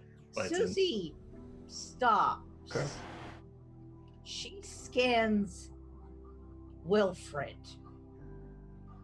You're not sounding like Wilfred. You're being helpful. You're being useful. I've always been useful. You've just been a She's pain in the scanning ass. him. Okay. We'll address the cactus real quick first. Okay. So you scan it, and the scanner comes back. The beach cactus is a type of small tree growing primarily on sandy beaches, where the plants feed off of the sodium in the salt water. The plant has a large perforated bulb which sits in the surf, with leafy fronds that grow from the top of the bulb, reaching up to 4 meters in height. Fronds can also have fist-sized fruit on them, which provides some desalinized water. A fully grown tree can provide enough fruit to equate to 2 filtered water bottles. So 1d10 water per bottle, per full fruit. I think I said per day previously, but that was inaccurate. It's probably like every other day, because game time. So yeah, you can't just like pick fruit from it indefinitely, but it will provide a good bit of water. As you scan Wilfred. I think I'm gonna try to slap the scanner out of her hand. Now you look here. Okay. I have only been helpful. You are the one who have been refusing my help at every turn. And the one time that you decide that I am following by your rules and helping in the way that you see fit, you assume something is wrong. Now, I don't take kindly to that kind of thing. I was here first, and it's my duty to make sure that the rest of you survive this journey. Let's do a melee attack roll with advantage. Okay. And Susie, if you can roll whatever defense that you would like. What would melee attack be? It should be 1d20 plus physical, Okay. plus anything that you have in melee attack training. I have nothing in melee attack training.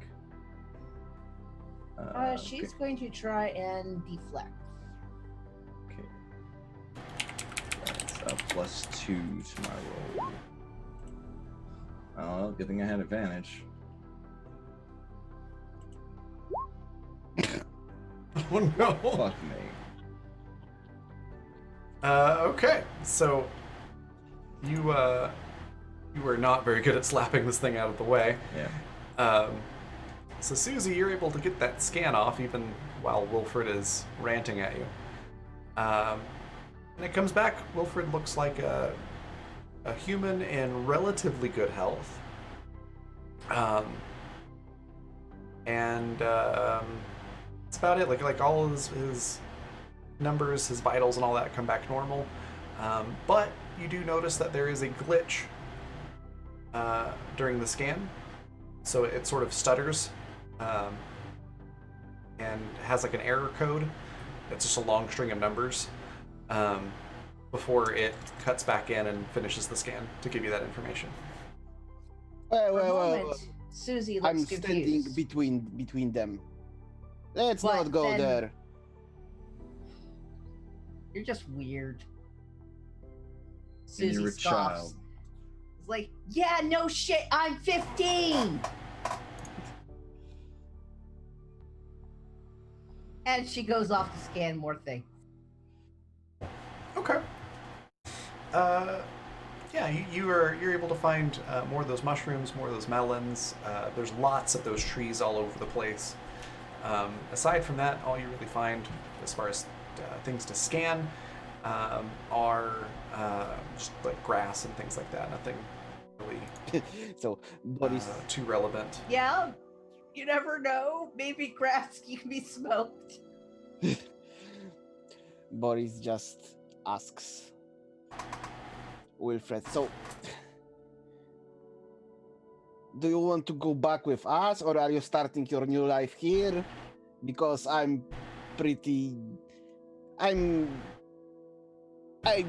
know nothing at this point with you. Well,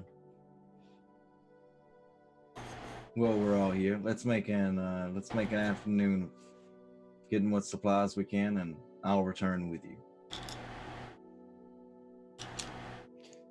I'll be Okay. honest with you, friend. I'd rather not make that swim again. That was a little unpleasant.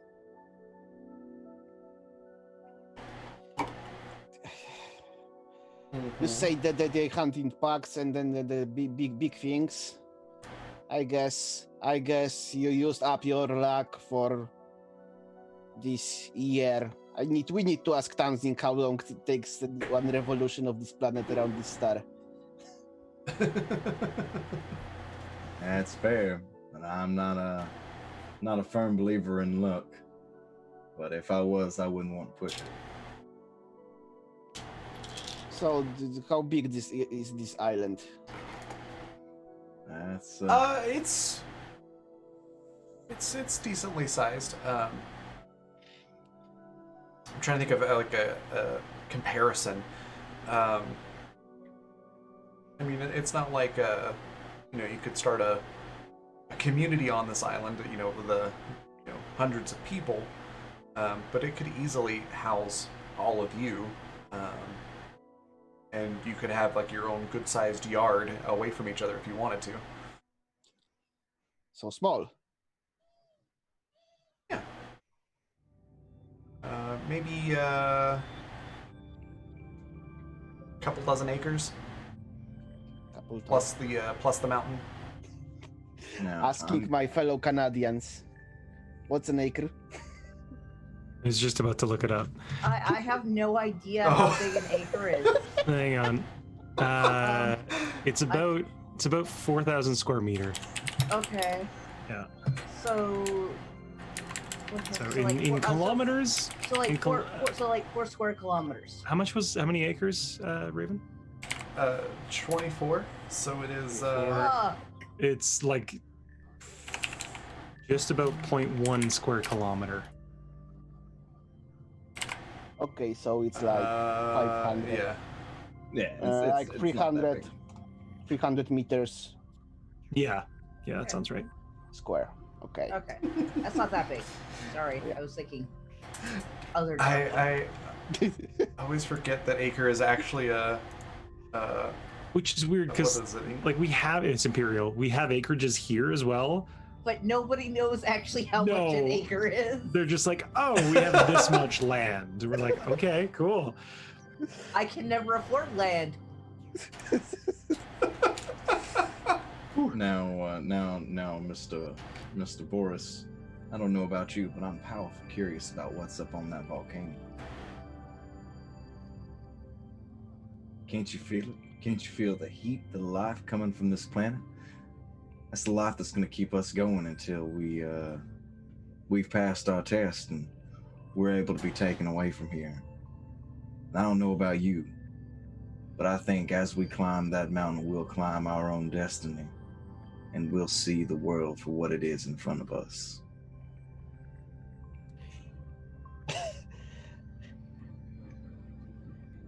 Wait, so well, we were just talking about returning to the fridge. So now you want to? Well, we've got time before we don't have to go right back. You all have traveled all the way out here. Let's make the most of the afternoon. All right, so up the volcano then. Oh, I'm sorry. What was I'm so sorry, sir. What was your name? I do seem to have forgotten. Oh, Owen. Elwin, that's correct. I am so sorry. Do forgive my my absent-mindedness. Yes, I believe that fortunes will favor us as we. Actually, that's not a bad idea, Susie. If we get on the highest point of the island, maybe the scanner has maybe it has some wide scan function or something. Well, honestly, we have to talk to Tamsin about that because she knows way more about this stuff than I do. If we get high enough up, we can wave in that direction, and maybe Tamsin. Yeah, can... actually, she'll probably be looking this way with the telescope. We may possibly be able to rig up a basic communication system that way. You had a flashlight. You're assuming so much. She points to Wilfred. You had a flashlight. You don't know about the flashlight. Yes, yeah, I you think I made it in the middle of the night. Yeah, it was in the queue. We checked Yeah. the search history. Oh shit! They checked your browser history. That's right. You Oh, had I a forgot. flashlight. Where's your flashlight? That I know. It won't work like this, Susie. Not in the day. Sun and mirror is better idea. Well, yeah, but I seem to have lost my flashlight during my scuffle with the inhabitants. shit. But you can't argue with the results now, can you? Okay, we have the pots. They can work as mirror. Good enough. Okay. So do we go? Let's go. Let's move. And Wilfred will set off up the mountain. All right. So I assume it's a very small mountain because it's small island. Yeah, Susie's also Yeah. scanning anything new she comes across.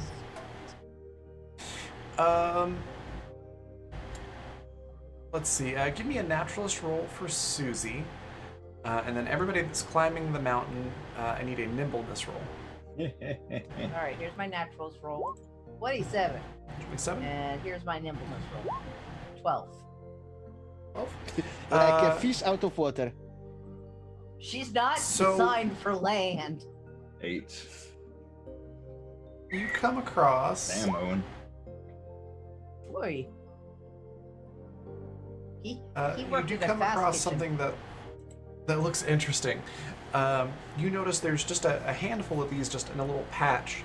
There's some sort of alien-looking parsnip, and you're so interested in this that you dig one up, and in the process of doing this, you kind of lose your footing and tumble down the hill, taking 4 fall damage. But I assume you scan this thing, and it tells you that it's a medium-sized plant, roughly resembling earth parsnips or carrots. The leaves are edible, but provide inconsequential nutrients. So it would be more of a flavoring type thing. The roots located below the soil are similar to that of earth parsnips in starch content and texture. The roots have the stats of root vegetables for purpose of consumption, which is 1d6 food and a 0 sick chance. So it's actually quite a good source of food. So once Susie kind of picks herself back up, she's just like, ow, ow. Hey, Owen, you make mashed potatoes out of these? I don't know what those are, but She's yes, holding up the parsnip. I can make anything out of anything.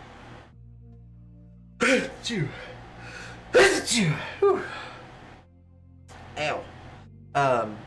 Okay. So you're doing that, and right about the time that you're holding that up, and Owen's going, "Yeah, I can make anything out of anything." Wilfred, who did even worse Oh. on their nimbleness check, Ooh. comes rolling down the hill right into you and also takes 4 fall damage. Oh, Hey, And the so- two of you end up in a pile. unfortunate. Ow. Boris, you have a little difficulty. So you're kind of moving kind of slow, but you do manage to make it up. Well, I would help and- them up first before I continue. Okay. And then Owen, you are a mountain climbing god, and you're able to get to the top in no time at all. It's moving further away from the water. So yeah.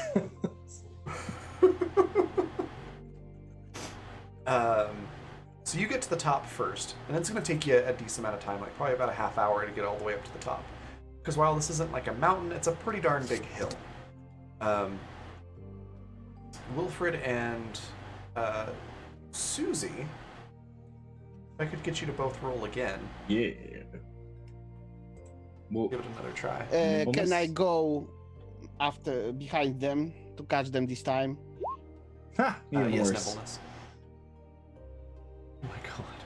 So, what? Roll with an advantage there, Zan. 19. Oh, it rolled double roll for There some we go, reason. 16. Sorry, I didn't mean to All right. roll it twice. My mouse has been weird lately. Oh, you're good. So 19 and a 16, yeah. You're all able to get up there eventually. Owen gets there first, then Boris, then Susie, and then Wilfred. And as you get up to the top, you can see that, yeah, there's a section that looks like it's volcanic. There's some sulfur-smelling gas coming off of the ground here and there in little plumes. It's a little bit warmer up here, but even without digging into it too deep, you can probably tell that this is dormant. It's not likely to explode on you or anything like that. And along one side of the edge of the top of this thing,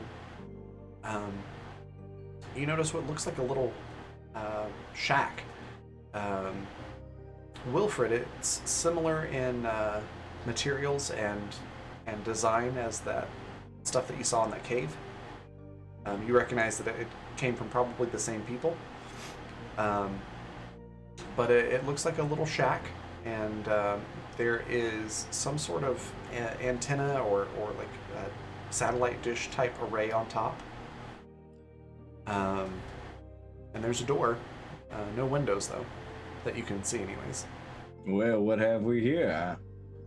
Oh, I did damn. believe that our fate was at the top of this mountain. What the? Susie's running for it to scan it to see like what materials and stuff is made out of. Okay. And you know, As if we can remake it. As you scan the material, the scanner just comes back with element unknown. Wait. Oh, Tamsin is gonna freak out over Boris, this. what does this mean? What does mean what? It says element unknown. Don't make me Boris, say the word. As you look at it, you notice that there's a little bit more information. It says 404, element not found. But the metal is black, like a charcoal black. And it looks dense, like the material itself looks like it's kind of like lead, where it's, you can just tell it's really heavy. And the architecture, yeah, doesn't look like anything you recognize. So, is it made only of this metal? It appears to be, yeah. It's a metal shack. It does have a door, which works like a normal door. There's like a latch, and it swings out. Should we go in? And I'm looking specifically at Wilfred. I'm gonna walk up and knock politely on the door, and then open it. As you knock on the door, it's a loud, heavy, low thud, like you're tapping on very, very thick metal. But as you open the door, it's feels actually rather light. You're able to swing the door open with no problem. And inside you see, it's similar to what you saw in the cave, that there's a bunch of computer equipment, a few monitors. There's a chair, like a swivel office type chair that looks alien in design and made from materials that you don't recognize. It looks like it once had a cushion, but it's since deteriorated, so it's just metal. And everybody else, if you're looking in, notice that there is one computer screen that has just like the command prompt type thing. So this like one little blinking thing that shows you where the line is, and there's a keyboard in front of it. What's up, Econox? I just wanted to say Boris is still on the edge of the Still where? on the edge of the crater. Boris didn't Oh, go okay. down.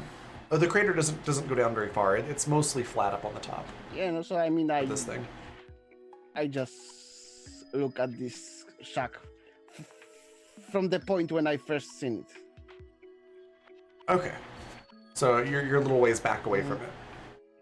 Gotcha. Can I get inside the shack? Absolutely. But real quick, Wilfred, you also noticed that that floating button, like you saw in the cave. Interesting.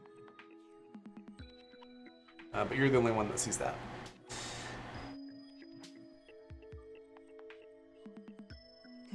Well, looks like we're not the only ones to have visited this nice little vacation estate.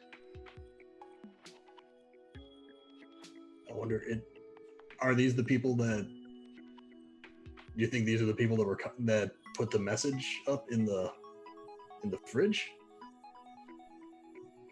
Well, No, I that don't was like believe. now. This is old. I mean, it's an operating computer, like it's flashing. Yeah, but you can get that with like any computer as long as it's got enough battery life. Battery life longer than the time it takes for a cushion to deteriorate is something quite impressive. I mean, have you seen Tamagotchi? No.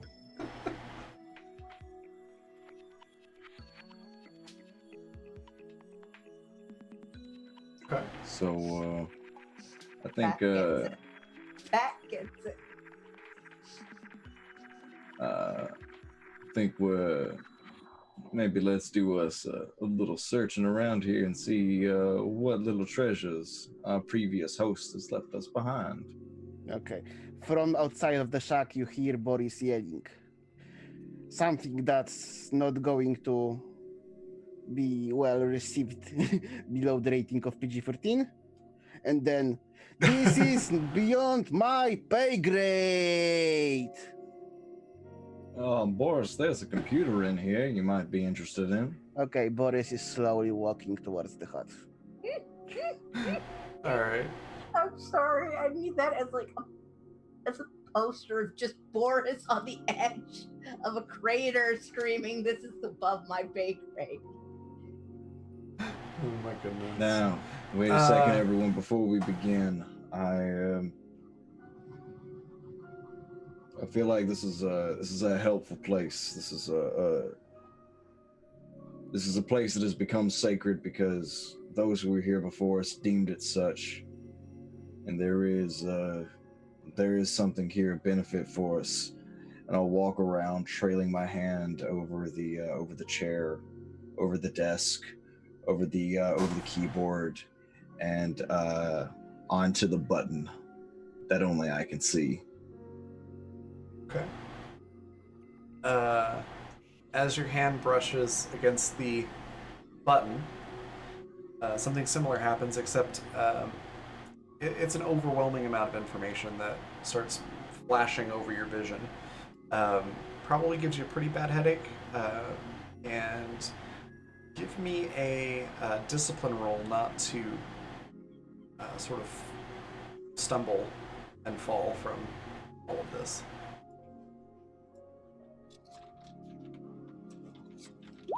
14. You probably would have fallen over, but the chair's there, so you're able to sort of catch yourself. But you are almost on your knees as you catch yourself. I think I'll dramatically drop to a knee then. Okay. And it's going to take a while for you to process all this information. But you find that the symbols on the keyboard make sense to you now. And you hear the voice in your head tell you to type in a string of symbols to pull up some information. And it's not so much a suggestion as it is a do this. And I think I say, I've been given a message. And I type the code in. Yeah, sure. Type it in. Lucy's basically ignoring him and just scanning everything she can inside. As you No, go ahead. no, please go. So as you type that code in and you press the equivalent to the enter key, sort of a GUI shows up, so like a user interface, and you have the options to turn on the transmitter array, check logs, and view current status, essentially. I'm going to check the logs. What do I see on the screen? So you see a bunch of gibberish, for the most part. But there are some symbols that seem to be starting to translate into the language that you all speak. And so after a few minutes, you're able to see those options that I just mentioned. So turn on the transmitter array, the log, view logs, view status. The log, the last entry was, you're not quite sure how to read this date format, but you just sort of instinctively know that it was a very, very long time ago. Long enough that any sort of human that you know would be long, long dead by now. And Wilfred, you're the only one that's really able to read this. But it shows that the how to be put with the translation.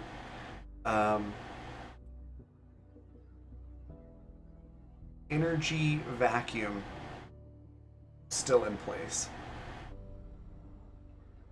No change. That's pretty much all you're able to make out. As all of this information still seems to be processing in your head. This is interesting. This is interesting indeed. So, do you understand all this? Did you translate all this gibberish? Did you understand those letters that were here before? Does the term energy vacuum mean anything to you, Boris? Yeah, you can draw energy from vacuum. That's very, very advanced form of. Well, that's actually the most advanced form of energy known to physics. Well, it looks like that's what we have on our hands here. I'm a simple man. I don't know about that kind of thing.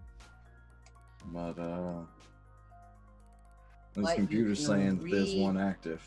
Alien language. That's what I wanted to ask.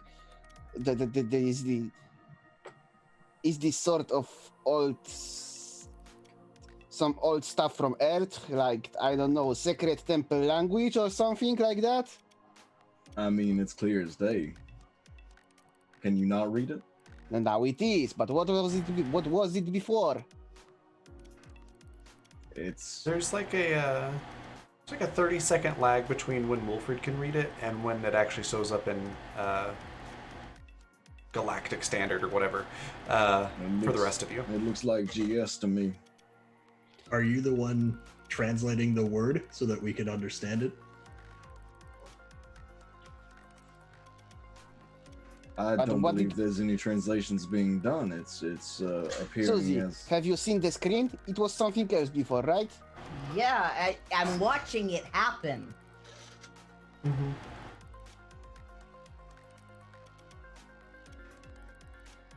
well. Susie scans Wilfred again.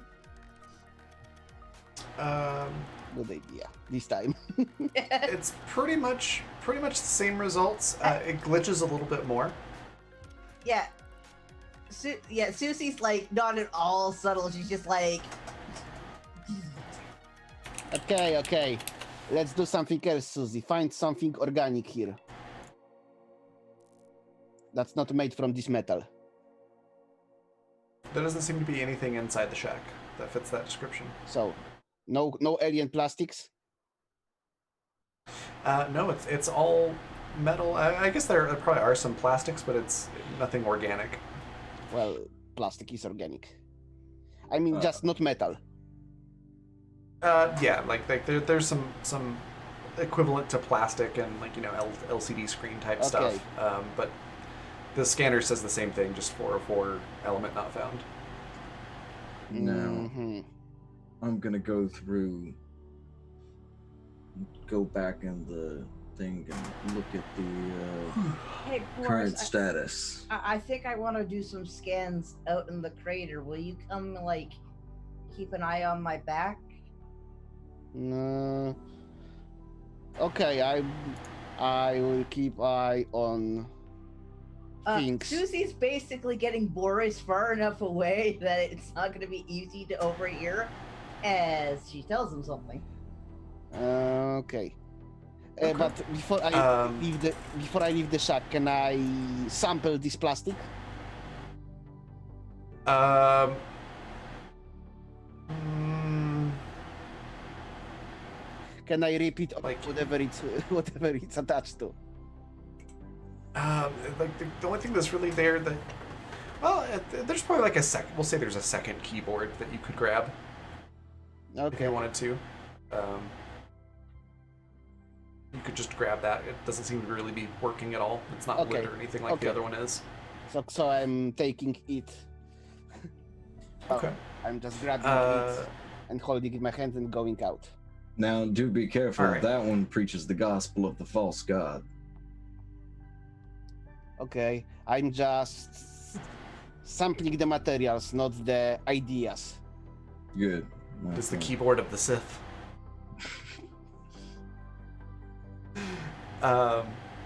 So Zan, you wanted to look at the current status? Yeah. I'm gonna motion Owen over by me and go.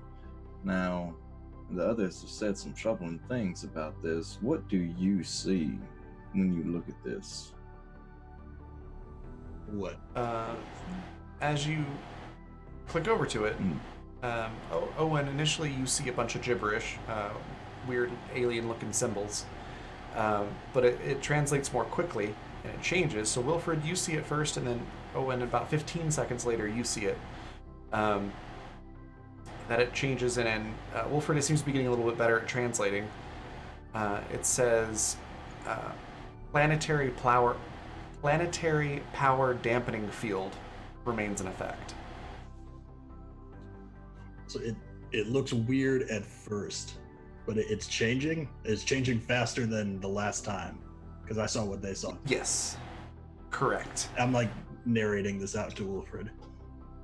I see. Planetary Nice. power dampening. I don't know. Now those words sound ominous, I know. But do you know what's actually written on the screen here?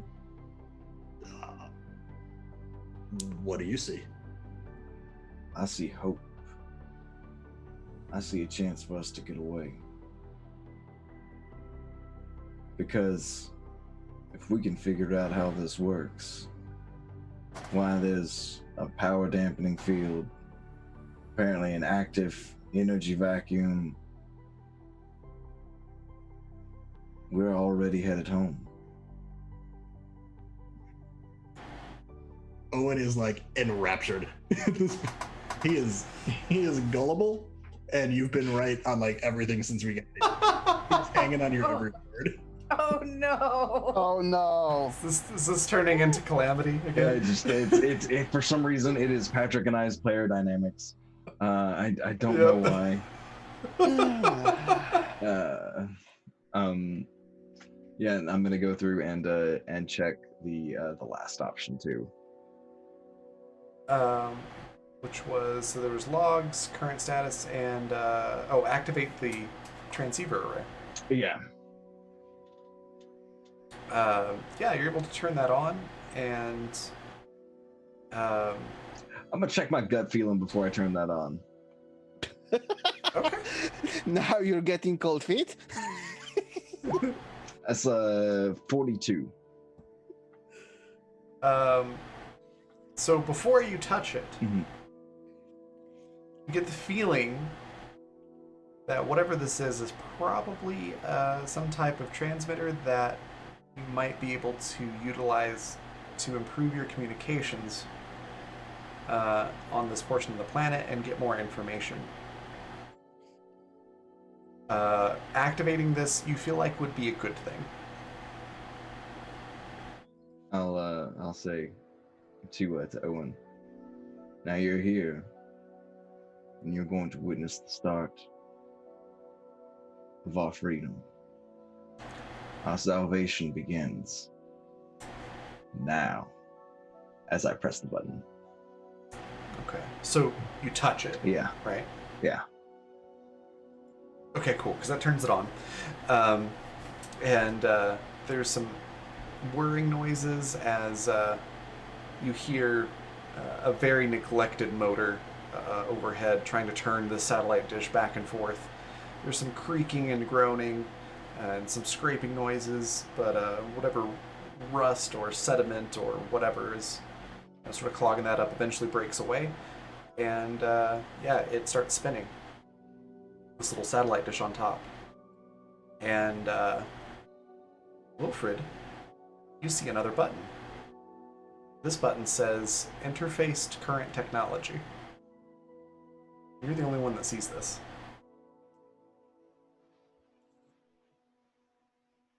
It's just floating in the air. Can I interrupt? Absolutely. Because we would probably, me and Susie, had the chat already, and we would notice the antenna The moving. spinning. Mhm. Okay, yeah. Let's hop over to Susie and Boris real quick then. What was the conversation that you wanted to have? Okay. I know I'm gonna sound like paranoid and crazy and stuff. The scanner glitched. Both times I scanned them. Yeah. You won't sound paranoid. You won't sound weird. I'm totally on board with whatever you I want think to he's say. possessed Aliens. by Yeah. aliens. Yeah. Exactly. I know. Okay, wait, you're agreeing with me. Yes, because like there is a counter of weird I can process, and this counter has rotated to the other side because Okay, these old mechanical counters, when you rotate it too much, they jump from max Boris, from minimum. I'm not used to adults agreeing with me. Okay, so we're on the same. He is possessed by aliens, or alien ghosts, or something.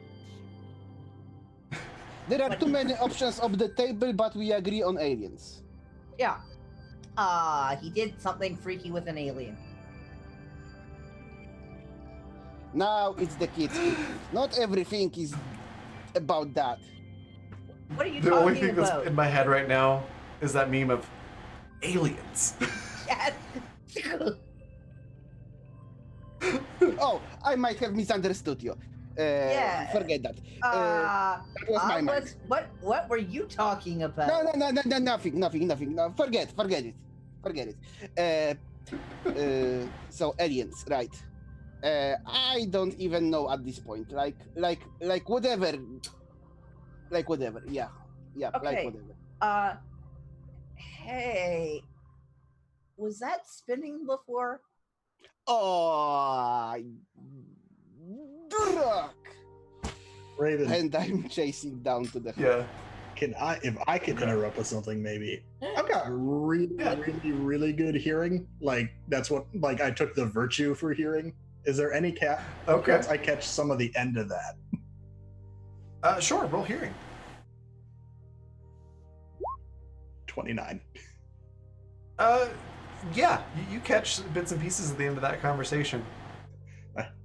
I catch Because the top of this hill is not that big. It's like not saying aliens, but aliens.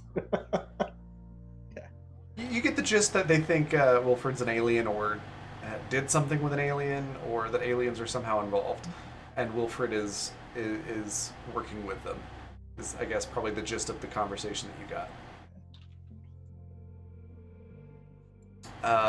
So Boris and Susie, I guess you're heading back towards the shack now as you notice the thing is spinning. Yep. Running. Susie's Okay. not running, So they- but she's trying to make sure he doesn't roll over because ow.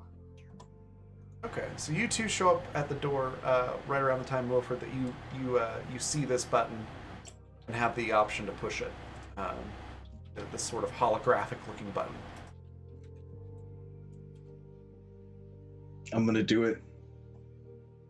Yeah, we are not. Okay. We won't be able to stop him probably. So You don't even know the button is there. yeah. So Wilfred, you push the button, and as you do, everybody's comms start picking up static and whirring and clicking and weird glitchy noises. And the lights on all of your tablets glow green for a moment before going back to normal. And then Tamsin, you get an audio signal. It stops being static and you hear everybody talking.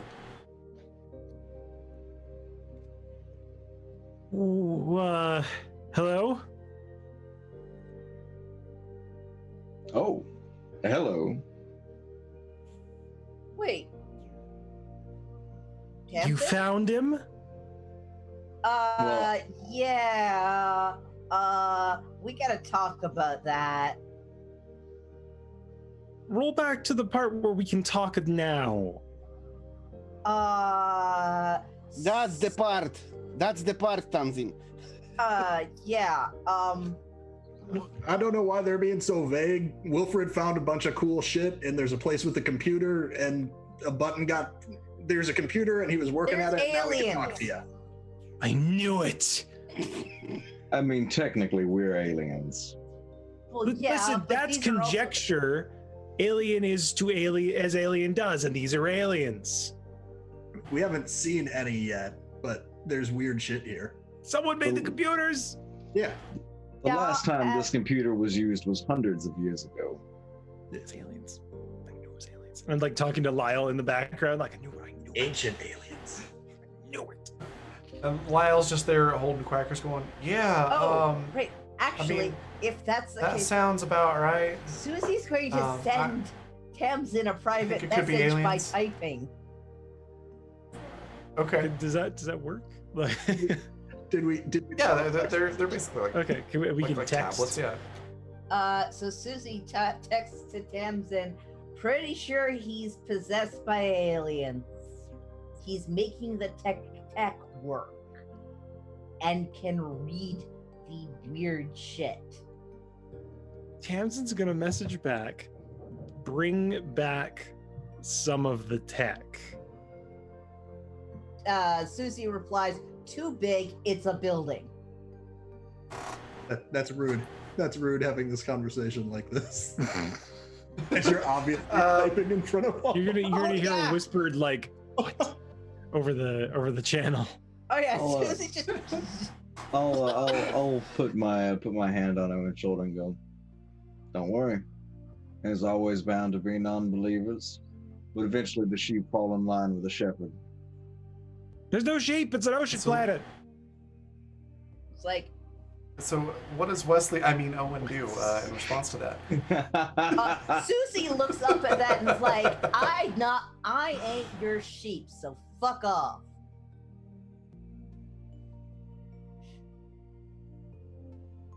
At some point, she'll realize that I'm not going to dignify her with a response. Boris is processing. Let it be known, I was not sad when this crazed man died in the ocean.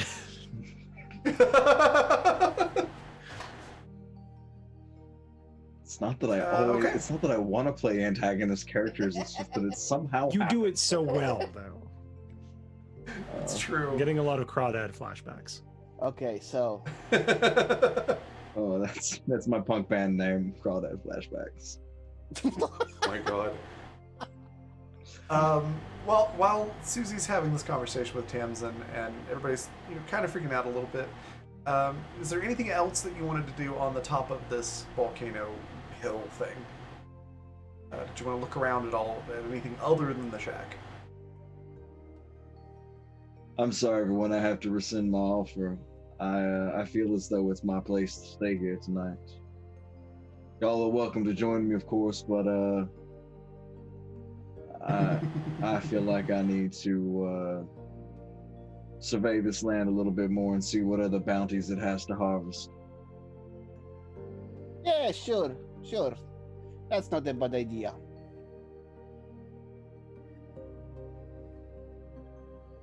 In that situation, can you? But we have to.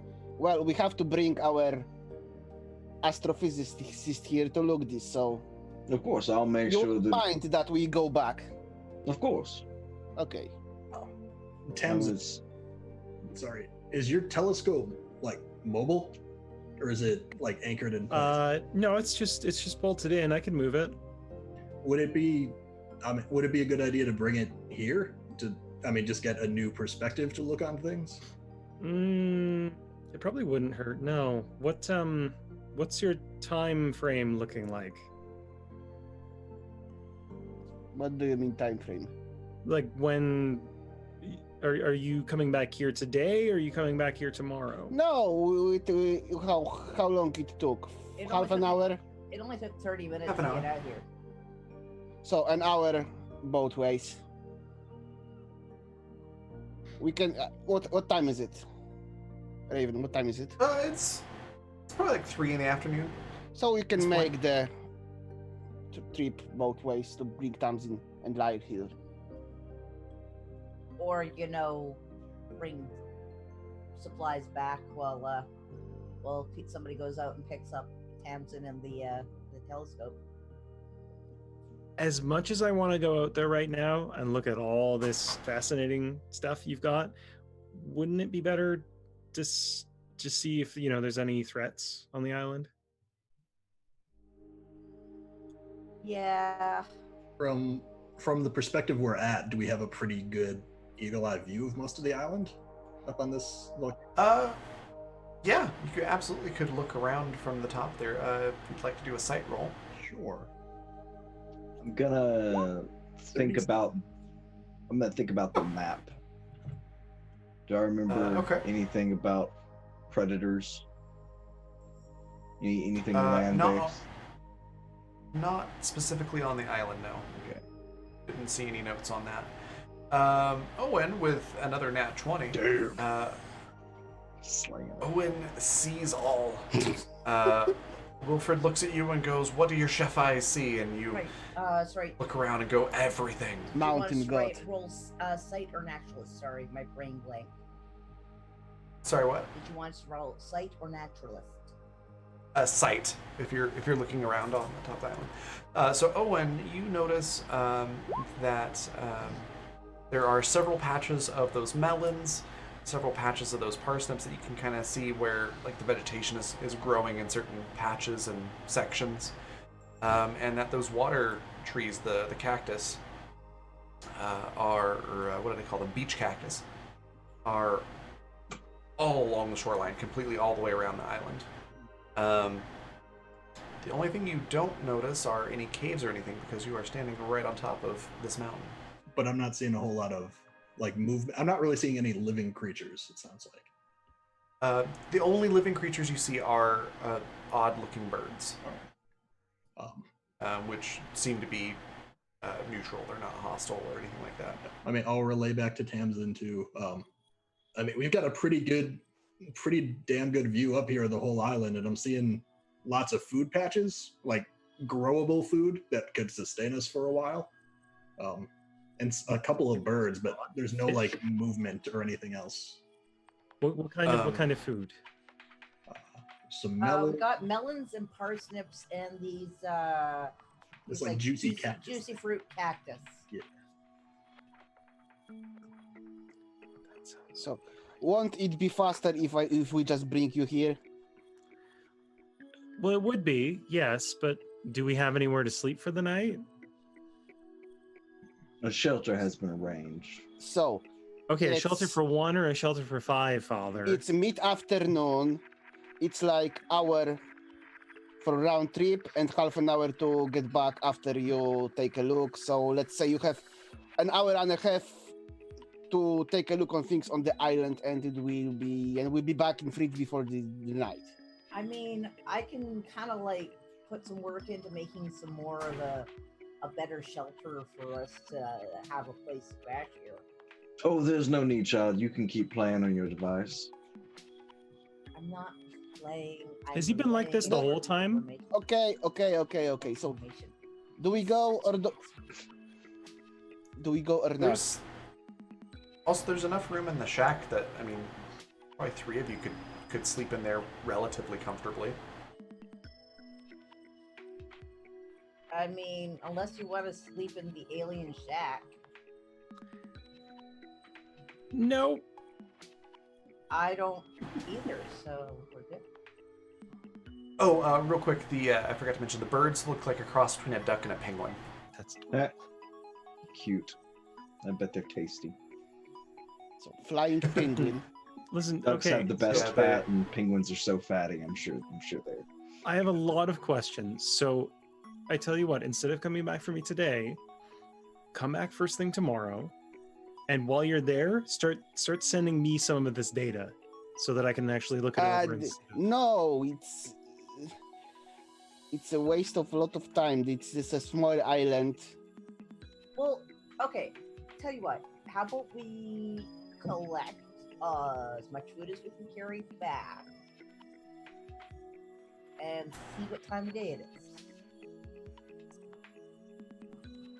If we could, and then decide from there. Well, wait. We are not short on food. There is a lot of fish in the fridge. Melons don't have legs, so they won't run away. Okay, then some food. but it's some people enjoy a more sophisticated palate than salted fish every meal. yeah, I'm with And I've got Owen. some- I've been working with what I've got, but now that I've gotten more, Honestly, I'm planning on staying the night over here and like seeing about setting us up a slightly less living in a fridge sort of place. Yeah. this place seems less likely to blow away under a strong storm. Fridge has some advantages. Well, and it's only like half an hour to get back and forth with the boat, so if we plan things out, we could basically like spend one day here and then swap over and spend the next day. We can make some kind of base there, I'm sure. Yeah. Well, if we want to make a base here, the best we need a fabricator here. Only Mhm. one. That was what I was gonna say. Was we The only need- one we have so far is in the top. Top is mobile. Yeah. Yeah. It can go slower than this boat, but it can move. We can bring top here.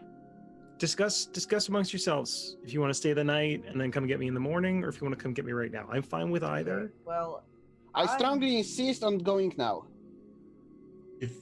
If we do multiple trips right now, we could take some samples back, some of the melons and stuff we could take back to the fridge. We could bring some salted fish and stuff back, so we've got a mix of the food at both places. You know, I'm sure you could do And some then other magnificent important- things with some of that grilled fruit and salted fish. I'm sure that would taste delightful. Well, and I mean, if we could get some of these birds that before Lyle sees them and declares them off limits. And then Tamsin kind of like looks at Lyle like, don't, they're just birds. It's fine. No, they're not like quackers. No, they're what kind of birds are they? Wait, but I thought that They're you like said there penguin ducks. are there birds out there? I'd really enjoy Quackers to have a buddy or two. If it's Well, okay. but Yeah. we'll get you some birds at some point here. Oh, cool. We Do you do you think Quackers is gonna get along with them, or is Quackers is he's a Quackers an This is alpha gonna duck? I start feel like Quackers charismatic. might be an alpha duck. he's so charismatic for a duck. Oh, I've broken Patrick. I'm so proud. So perfectly wild. Yeah, it is. What does Susie want?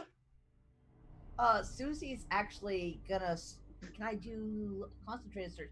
Susie's gonna try and see if she's noticing the birds congregating in a particular area, like they may be nesting there.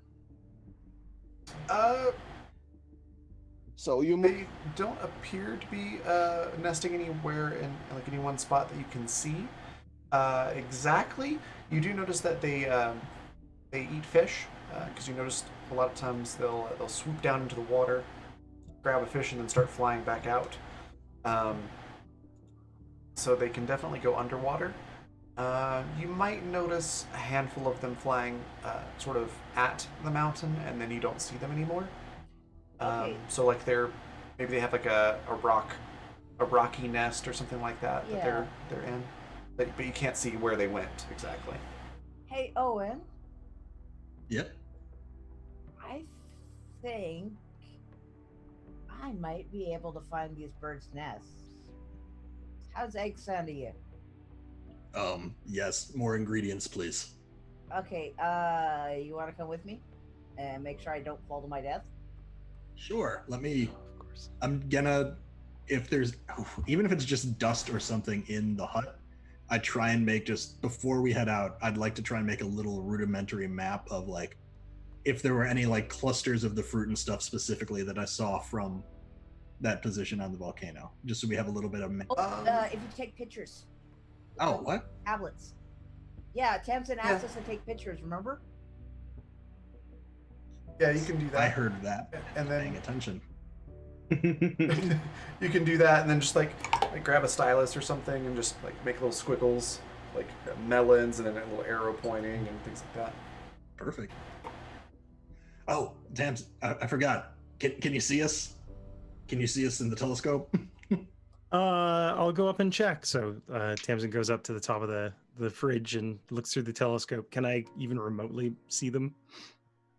You can kind of vaguely see a Let's- speck that seems to be moving on top of the mountain that you didn't notice before. Okay, That's I'll be like- about it. let's flash the. Like, I think I sun. see something moving on the top of the mountain. I'm waving. It's me waving.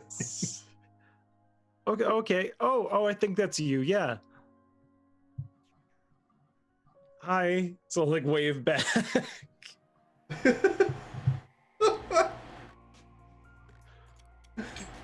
All right, yeah, eggs. Let's go hunting some eggs. Wait, And maybe penguin ducks. wouldn't that be safer with some rope? I Yes. I don't know if I would. could throw. I don't know if I could lasso the ducks. No. No, I mean- so we don't fall. Susie, you are so Yeah. advised. Why you are so dead set on breaking on the order all the rules in single day? I'm not unsupervised. I took Owen.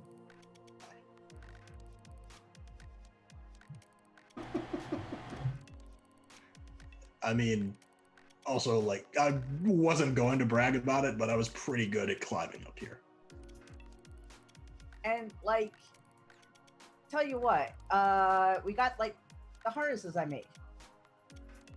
What if Owen just keeps a hold on money?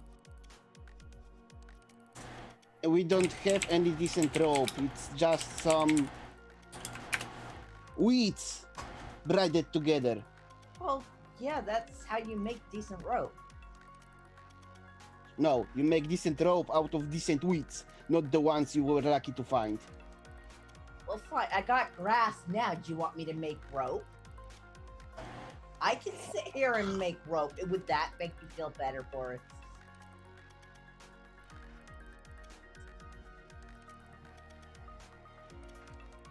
This is riveting, but I believe I have things to do, and I'm gonna walk out.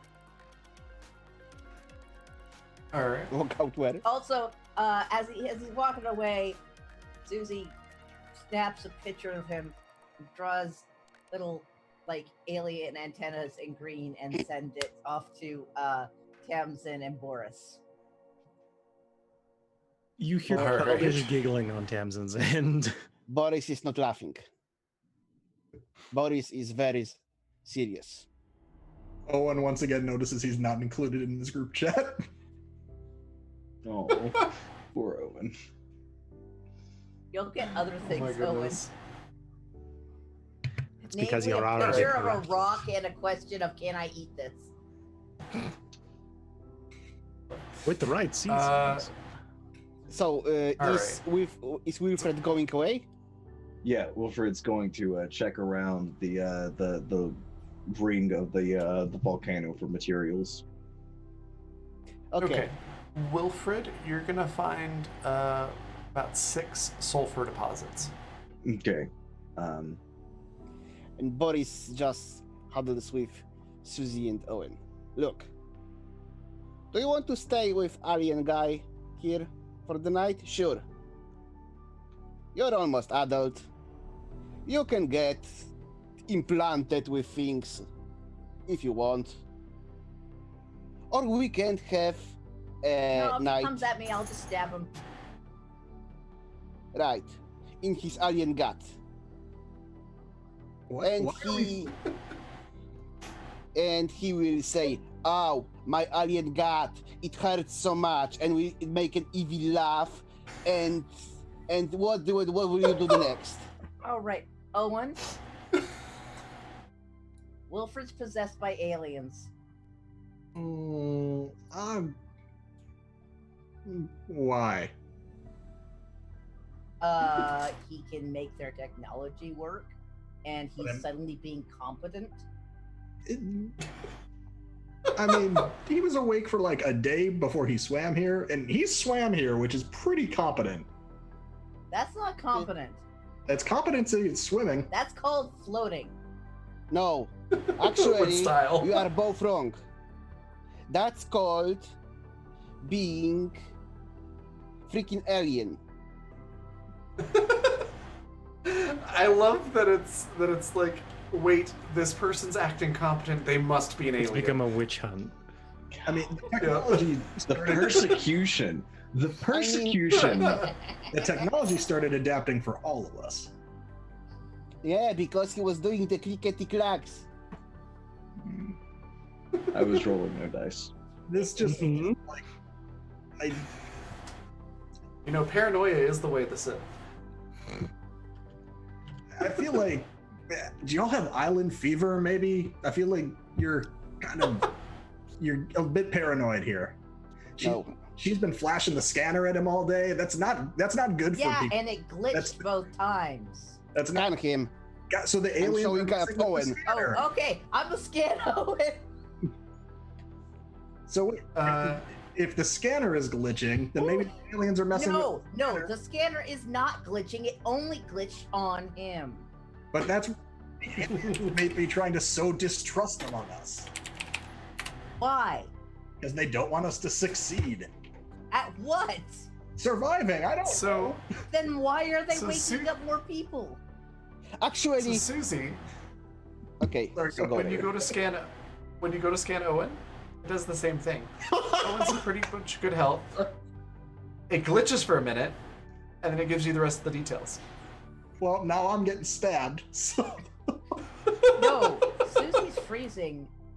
She goes pale and she scans herself. Same thing. You're in relatively good health. It glitches for a little bit, and then it gives you the rest of the information. Do me. Same thing. Okay. It glitches for a little bit. I knew it. You're all aliens. Only Lyle and I aren't. Well, I mean, I think it could be fair. We haven't ruled out. I'm pretty sure Quackers isn't an alien either. Quackers is. The Quackers is the alien overlord. I don't know what y'all are thinking. We couldn't have elected another leader. Susie starts to hyperventilate and sits down real fast. Look, Okay. technology- all of our technology has been acting up and weird since we got here. Don't stress about that until we know why it's doing it. But what if we're possessed by aliens too? Well, if you were possessed by aliens, they probably wouldn't be having you ask about being possessed by aliens, so you're probably fine. But what if we're supposed to not know that we're possessed by aliens? What if this is? Then they Oh, wouldn't God. have let you Oh, use God. this. Then they've made their job so perfectly we will never know. And But now we know. no, now we think. Just we think. I think we're. I'm not Susie is I'm not a making big noise that or you're scientist. not sure it's possible that humans can make, but it sounds an awful, really close to like the audible end of a dog whistle. That sounds kind of alien to me. I'm Okay. no scientist, but I think we might be overlooked. We're all freaked out. We either crashed or woke up on a weird planet. I think we're looking for bad stuff behind every corner. We've not been surviving here that long. We should maybe keep focusing on that before we start stabbing each other. I'm lifting Susie up by arms. Susie, Occam's, you are a survivalist. Occam's razor scanner is wrong. Whatever else you've seen here is enough for make independent deductions. But what if we're aliens? Yeah. Yeah, I speak with Russian accent. I was always the alien. Yep. Right. If that's what that means, then we're all it together. So we've been working together anyway, so let's just keep going with that. If we're all aliens, then none of us are aliens. Come Right. on, we need to get Tams in here. Yes. When I'm out of sight of the camp, I'm gonna delete the recording that I made of what I assumed would be my last journey. Okay. The little narration of me swimming out here Mhm. and being attacked and screaming in pain and all that. I'm gonna delete Yeah. that. Okay. As you delete that, hear that computerized voice in your head go, yes, good, delete evidence. They suspect. Steer them off the trail of aliens. Do it now. And then there's a glitching noise, and that's where we'll end our session.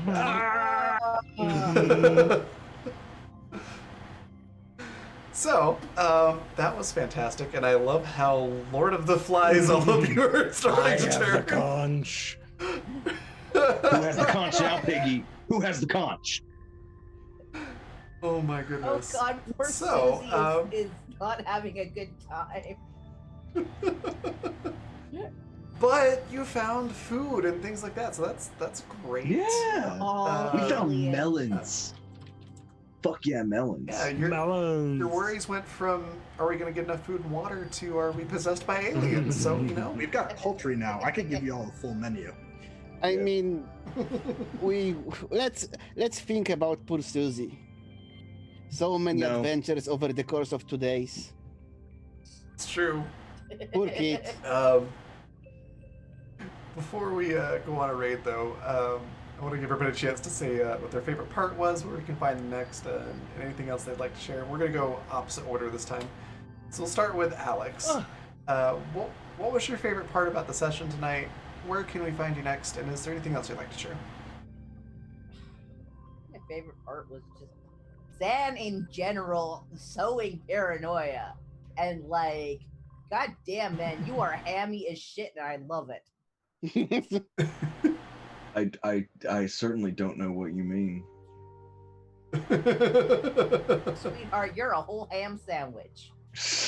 You know, in the States we call that Canadian bacon. Yeah, that's because you guys have no idea what bacon is. Let's not start that. It's about to go down. Let's not. Before we get into that that grudge match, where can we find you next, Alex? You can actually find me next on Thursday with Econorlax and Jay over on Jay's Twitch stream, where we will be playing Don't Starve Together again. And Nice. then you can find me on Saturday back here playing a far different character. Seattle is a lot quieter than Susie is. Yes. And I'm not the paranoid one in that game. Very true. I am You can also find me on Twitter at Agent Boss. perfect. I am so excited for the next several episodes of Animus because, oof, you don't even know. Next, we've got Zan. What was your favorite part? Where can we find you next? And anything else you'd like to say? Yeah. Oh man, this was a good session. I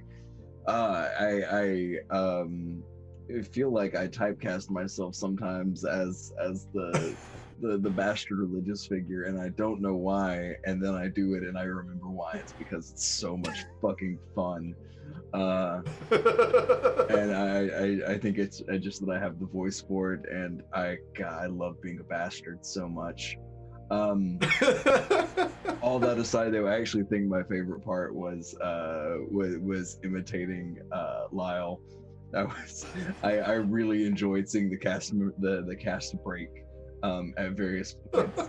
Honestly, at some point you did it, and I was like, "Oh, I thought he wasn't coming in tonight." And then my brain was like, "No, that's Zan. That's still Zan." We are from very similar areas. Mhm. We are from basically next door neighbors as far as the states go. But yeah, I think that was honestly probably my favorite part. Yeah, where you can catch me next, I am a busy beaver this weekend. Australian time, Friday morning, I am running the conclusion of a 3-session Afterlife game that I am lucky enough to have Patrick playing in.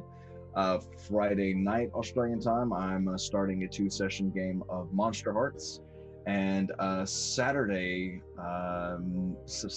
morning, Australian time, I will be running a one-shot called Eel Intentions Be Damned, all on Polished Cryptid's channel, and all as a charity project to benefit the Bale Project. So if y'all are free, definitely come by and hang out for a little while. We're going to be playing some great games, and I'm going to be, at least in 2 out of the 3 games, absolutely throwing people's emotions on the fire and watching them squirm and bleed.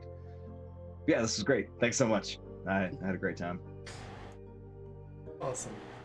All right, next we've got Patrick. What was your favorite part? Where can we find you next? Anything else you'd like to share? Yeah, I mean, I was going to say the Lyle impression, since then I already got that.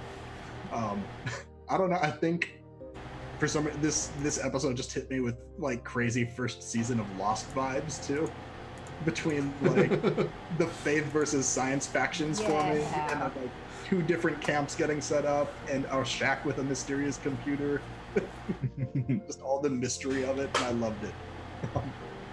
You can That's catch awesome. me.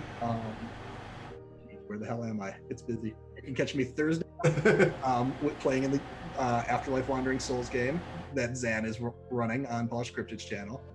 You can also catch me earlier that day on Thursday because I'm streaming now. I think I'm going to do some more Twitch Sings that day, and then probably something else. Awesome.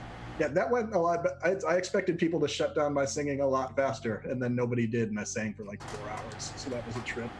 Yeah, you just kept like taking our requests, so I will probably show up again and just like find the weirdest song. Yeah, you nailed it, dude. Thank you. This was so good. And then Saturday night, I'm going to be on Off the Table for their monthly Otterthon, playing in a game of Gumshoe Fear Itself. So Oh, cool. get plenty scared in that. But yeah, besides that, check me out on Twitter and Twitch now, I guess. And I just one more thing. I just released a bunch of subclasses on DM's Guild for D&D like last Oh, week. hell yeah. Oh, cool. Check those out too. So it's been a weird week. Oh, that's a lot of good stuff. Oddly enough, it's funny that you mentioned the whole Lost thing because I'm like part of the group of like what 12 people in the world that haven't watched Lost. So Me too. I I have seen like the first 5 episodes, and then I was just like, "This is weird," but there's too many plot holes already. Mm, but yeah, I just thought it was funny that there's some similarities because like yeah, I've never even watched it, so I had no idea. That's funny. Next we would have Lyle, who we feel like was here, but was not. But I think their favorite part probably would have been the part where Quackers mhm. might get a new friend. So I'm gonna interject that for Lee there. Hey, y'all! Quackers is gonna get some friends, and I think it's gonna be a real good time. We're gonna have to And- expand and the nest. Quackers is gonna have maybe Quackers is gonna find a girlfriend or a boyfriend. You know, it's not really up to me to judge what Quackers gets into. Yeah, Quackers is gonna have a great time next week, I think. I feel like there's a warning on the underside of Quackers which says, "Warning: Do not allow Bosco brand comfort ducks to mate. This will violate, or this will what is it? Void the warranty. Void the warranty." I was gonna say it breaks the Geneva Convention. Well, also that. Oh my goodness. I cannot wait for Lee to watch this video and get his reaction to all this. Anyways, moving on. Jay, what was your favorite part? Where can we find you next? Anything else you'd like to share? My favorite part was probably just watching the slow descent into like not anarchy, but like everyone starting dividing. They found their kind of niches, like you see the obvious split, and now we're trying to merge them back together. And meanwhile, Tamsin and Lyle are back at the base, like, oh, I don't know what's happening. I guess fish. Would you like to eat some fish, Lyle? As for me, I am Jay. You can find me here on Saturdays and Tuesdays. Saturdays at 1 p.m. and 7 p.m. Mountain Time, and here obviously at 7 p.m. Mountain Time on Tuesdays. Next place you can find me, like Alex said, you can find me, Econorlax, and Alex on my channel at 11 a.m. Mountain Time, I think is what I'm aiming for. And that is at Alien Jays on Twitch and at Twitter. Fantastic. Last but certainly not least, we've got Econorlax. What was your favorite part? Where can we find you next? And anything else you'd like to share? My favorite part was the interaction in the shack, where me and Alex as Susie dragged Boris away, and we left Owen with Wilfred. And I was thinking, let's not start another cult. And when I thought it, this very moment, Owen was like, "Oh, I'm a believer." This train, this ship has already sailed. We have a cult. Look, Owen got made a whole episode before he did, and it is not my fault that I just happened to pick arrogant and gullible as my flaws right before the cult leader showed up. I don't know what it is about me and Patrick's player dynamics. But it's fun. It's Patrick great. makes a good follower, Patsy. You make a good cult leader. There's always 2 of them. Yeah. You There's gotta, always one of each. Wait a minute. That means Wilfred's the Sith the whole time. Yeah, he lied I about know, being Jedi. right? That's typical. That was a pretty I good like part. That's yeah. our takeaway. be a great Jedi. It's fun. And where can we find you next? Oh yeah, Alex and Jay already said about us playing together on Thursday, so then I will be on Friday and on Saturday here I think that's the Mhm. Yeah, that would be right. Yeah, if After- you're doing time. time at the afternoon. Nope, at Oh, 1 no, p.m. that'd be in the afternoon. Sorry, yeah. In If the you do- afternoon at 1 p.m. Yeah. English sucks. I'm going It does. to match into Prepositions Boris' are character. complicated. Going to match into Boris' character. Oh. So, and well, yep. that's where I will be. Fantastic. I love the fact my that favorite Boris part. just like will randomly just burst into swear words. Yeah. My favorite part has definitely been watching you all get more and more paranoid about everything. It's been a lot of fun to mess with you all. And yeah, I got to give you all a pretty big puzzle piece. Like it's like an edge corner piece of this puzzle today. Yeah. So I'm really excited to see what you all do with that, and that you now have some tools to help you get there. Also, good luck in Um, ever making us think it's not aliens. Yes, get them off the alien path. Yep. I mean, I don't know what you're talking about. That's totally not aliens. Yep. Anyways, yeah, wink, wink, nudge, nudge.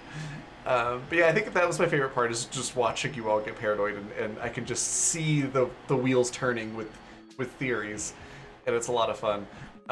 And also, yeah, special mention to Zan's Lee impersonation, which is just great. As for where you can find me next, I will be on Encounter Roleplay at 1 p.m. Mountain Daylight Time tomorrow for the penultimate of Gala of the Damned. And then I will be back here at 7 p.m. Mountain Daylight Time for the Tickfall Files. One important note for tomorrow, both on Encounter Roleplay and here on Blackfeather Guild. Both channels are streaming tomorrow, but we do want to help support the Twitch blackout that is happening. So I do ask that if you do want to donate or chip in, that you only do so through direct donations, and do not subscribe or use bits tomorrow, so that we can show our support there. A lot of streamers are not streaming at all tomorrow. Basically, I can't afford to do that, but I do want to help out as much as possible. So if you do want to watch and donate, only do so through direct donations tomorrow. And yeah, I appreciate everybody that's been here today watching, all the players. Michael, thanks for that $3 donation and that really fun little plot point thing that I was able to use with Wilfred. And yeah, we're going to go on a raid. Going to go raid Kent Weebs, who's a phenomenal variety streamer. He's one of my favorite people ever. Definitely give him a follow if you're not doing so already. Just being on his stream will make you happy, because he's awesome. We're going to go over there, and we've got our raid cry, which is melons don't have legs. And yeah, I will see you all tomorrow. Thanks, everybody. Bye. Hey.